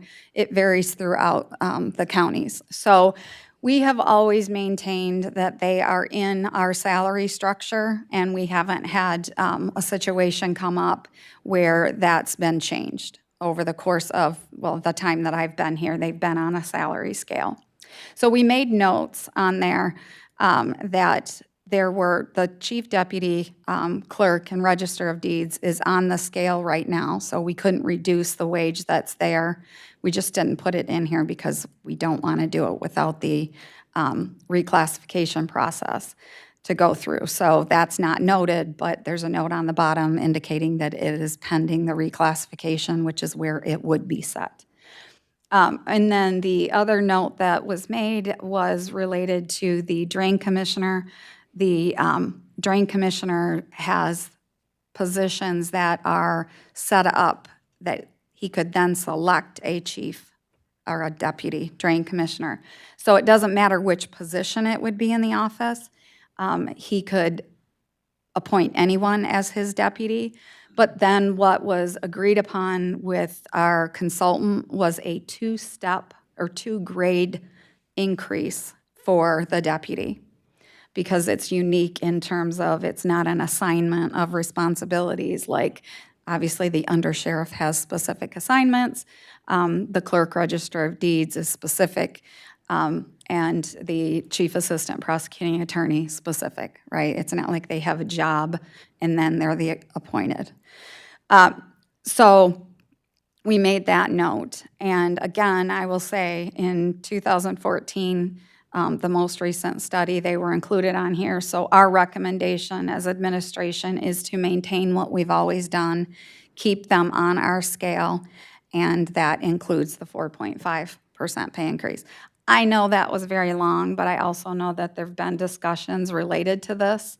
But this is what would, again, this is what goes from this committee to the public hearing and then would not be actually voted on until September 17th.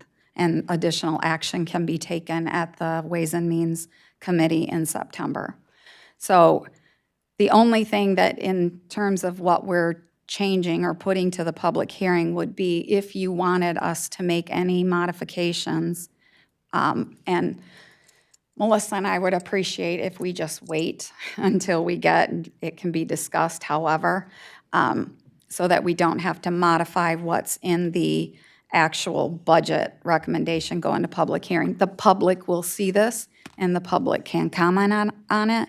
and commissioners can comment, and elected officials can comment at the hearing. So this is where we are right now, and I think I covered the bulk of this, Melissa, unless we want to go down to the actual detail. The only other thing I was wanting to add was this yes. report. So Treasurer Rainette and I worked on this. This is the report as a result of the delinquent tax revolving fund policy that was implemented in June. So this is the report that is resulting from that.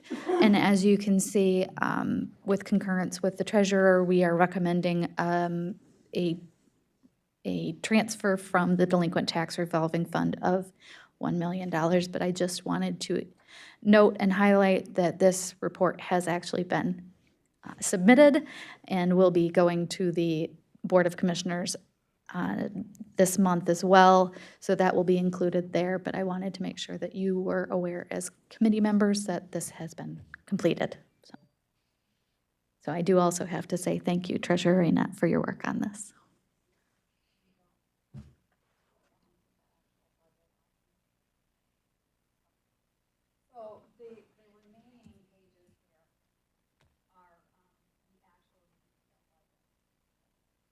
The remaining pages here are the actual detailed budget.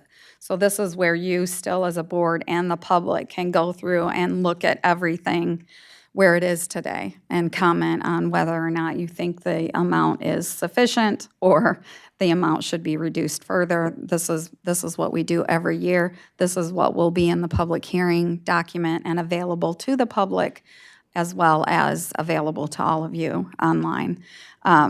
We will also, for the public hearing, put together the entire book, everything that we have to have, and we will have that available in our office, and the dates of the public hearing will be published into communications, right, too, between now and the hearing date, which is September 9th. Okay, so unless any of you read this at 11:45 until this morning at 9 a.m., because that's when we got it in the packet, you can go through all of this. I could go through it in detail if you want me to go through 150 pages. The only action that we take at Ways and Means is for you to refer this. It doesn't take full board action, but for you to refer this to the public hearing. And obviously, at the last board meeting, you had approved all of these changes. We did not have the approval of the 4.5% pay increase.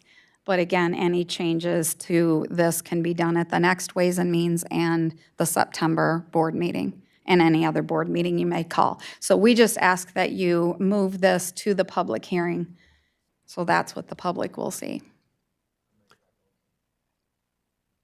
Motion has been made. Is there a second? Support? Okay, question, Connie. The general public that chooses to attend that hearing, what does that mean for them? What's their involvement in this process? So the hearing is for the public to review everything and then come to you and say, with everything that's happened throughout the years or any complaints they may have regarding anything that has something to do with the budget, they can just come and let you know their opinion on it, let you know if they have suggestions, and then you can take that under advisement going into the next process with the budget. So it's not something where you take action on any of their suggestions.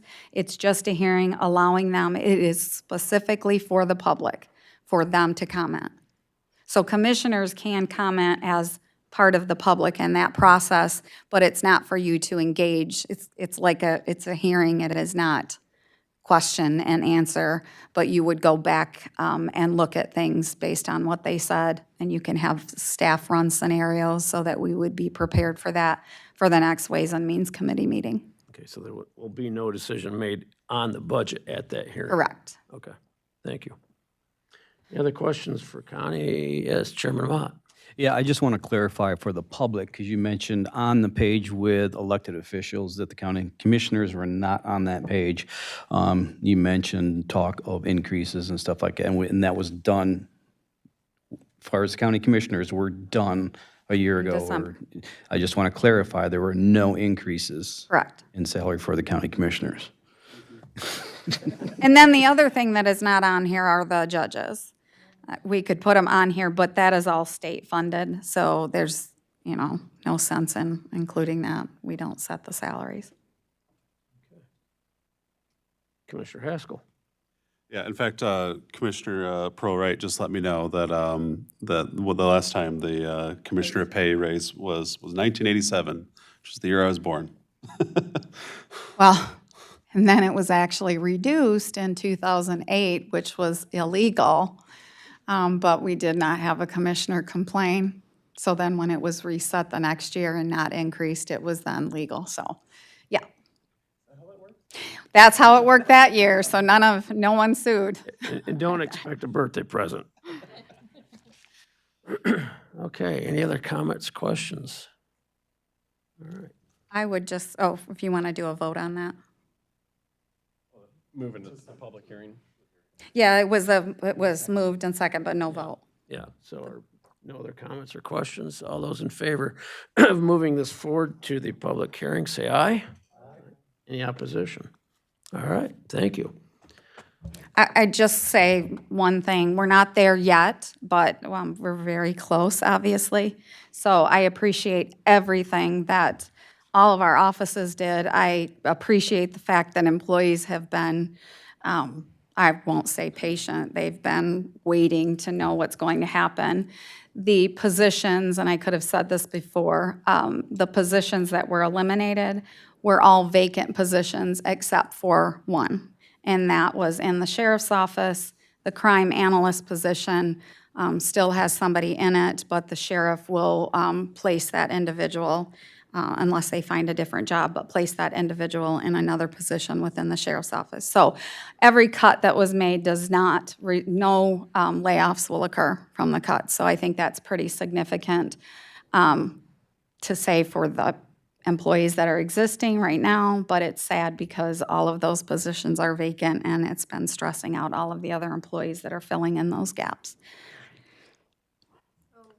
One last thing, officer for Metro Squad is not being included. So we have not had a Metro officer for years. I mean, we haven't had that. What we had was an amount that was appropriated to Tri-County Metro, and that was their request for next year was $55,000, and so that has been removed. They have been notified like all other outside agencies. Any other questions, comments? Commissioner Christensen. Thank you. I know that Connie took the time to explain all that, and she took the time to thank the different department heads, which I greatly appreciate them and their due diligence, the hard work they've done. But I also want to thank Connie. I don't think that she gets recognized enough. I think she takes the blunt of the BS, and you can just tell that it's wearing on you. And I've decided that we're going to declare no January month this coming year because you're not allowed to leave, so.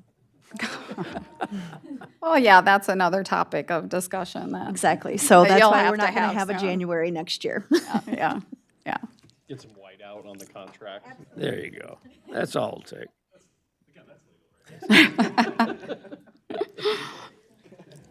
I would Thank just you. like to mention that for the public that's viewing or will be viewing, that this public hearing is your chance to get that why question answered, I think. The one that always floats around on social media and the rumors and the phone calls and, what on earth is going on. So if you got that question, bring it to the public hearing, and we will try, if we can't answer it that night, get an answer for you. So, anything else concerning our budget? All righty. There you go, Melissa. I didn't skip it. We are now to item 20, our last limited public comment. If you'd like to step to the podium and comment or You can ask a question, we can't answer you, but you have 3 minutes. Okay, I don't see any movement towards the podium, so at this time, we will adjourn. Thank you, everyone.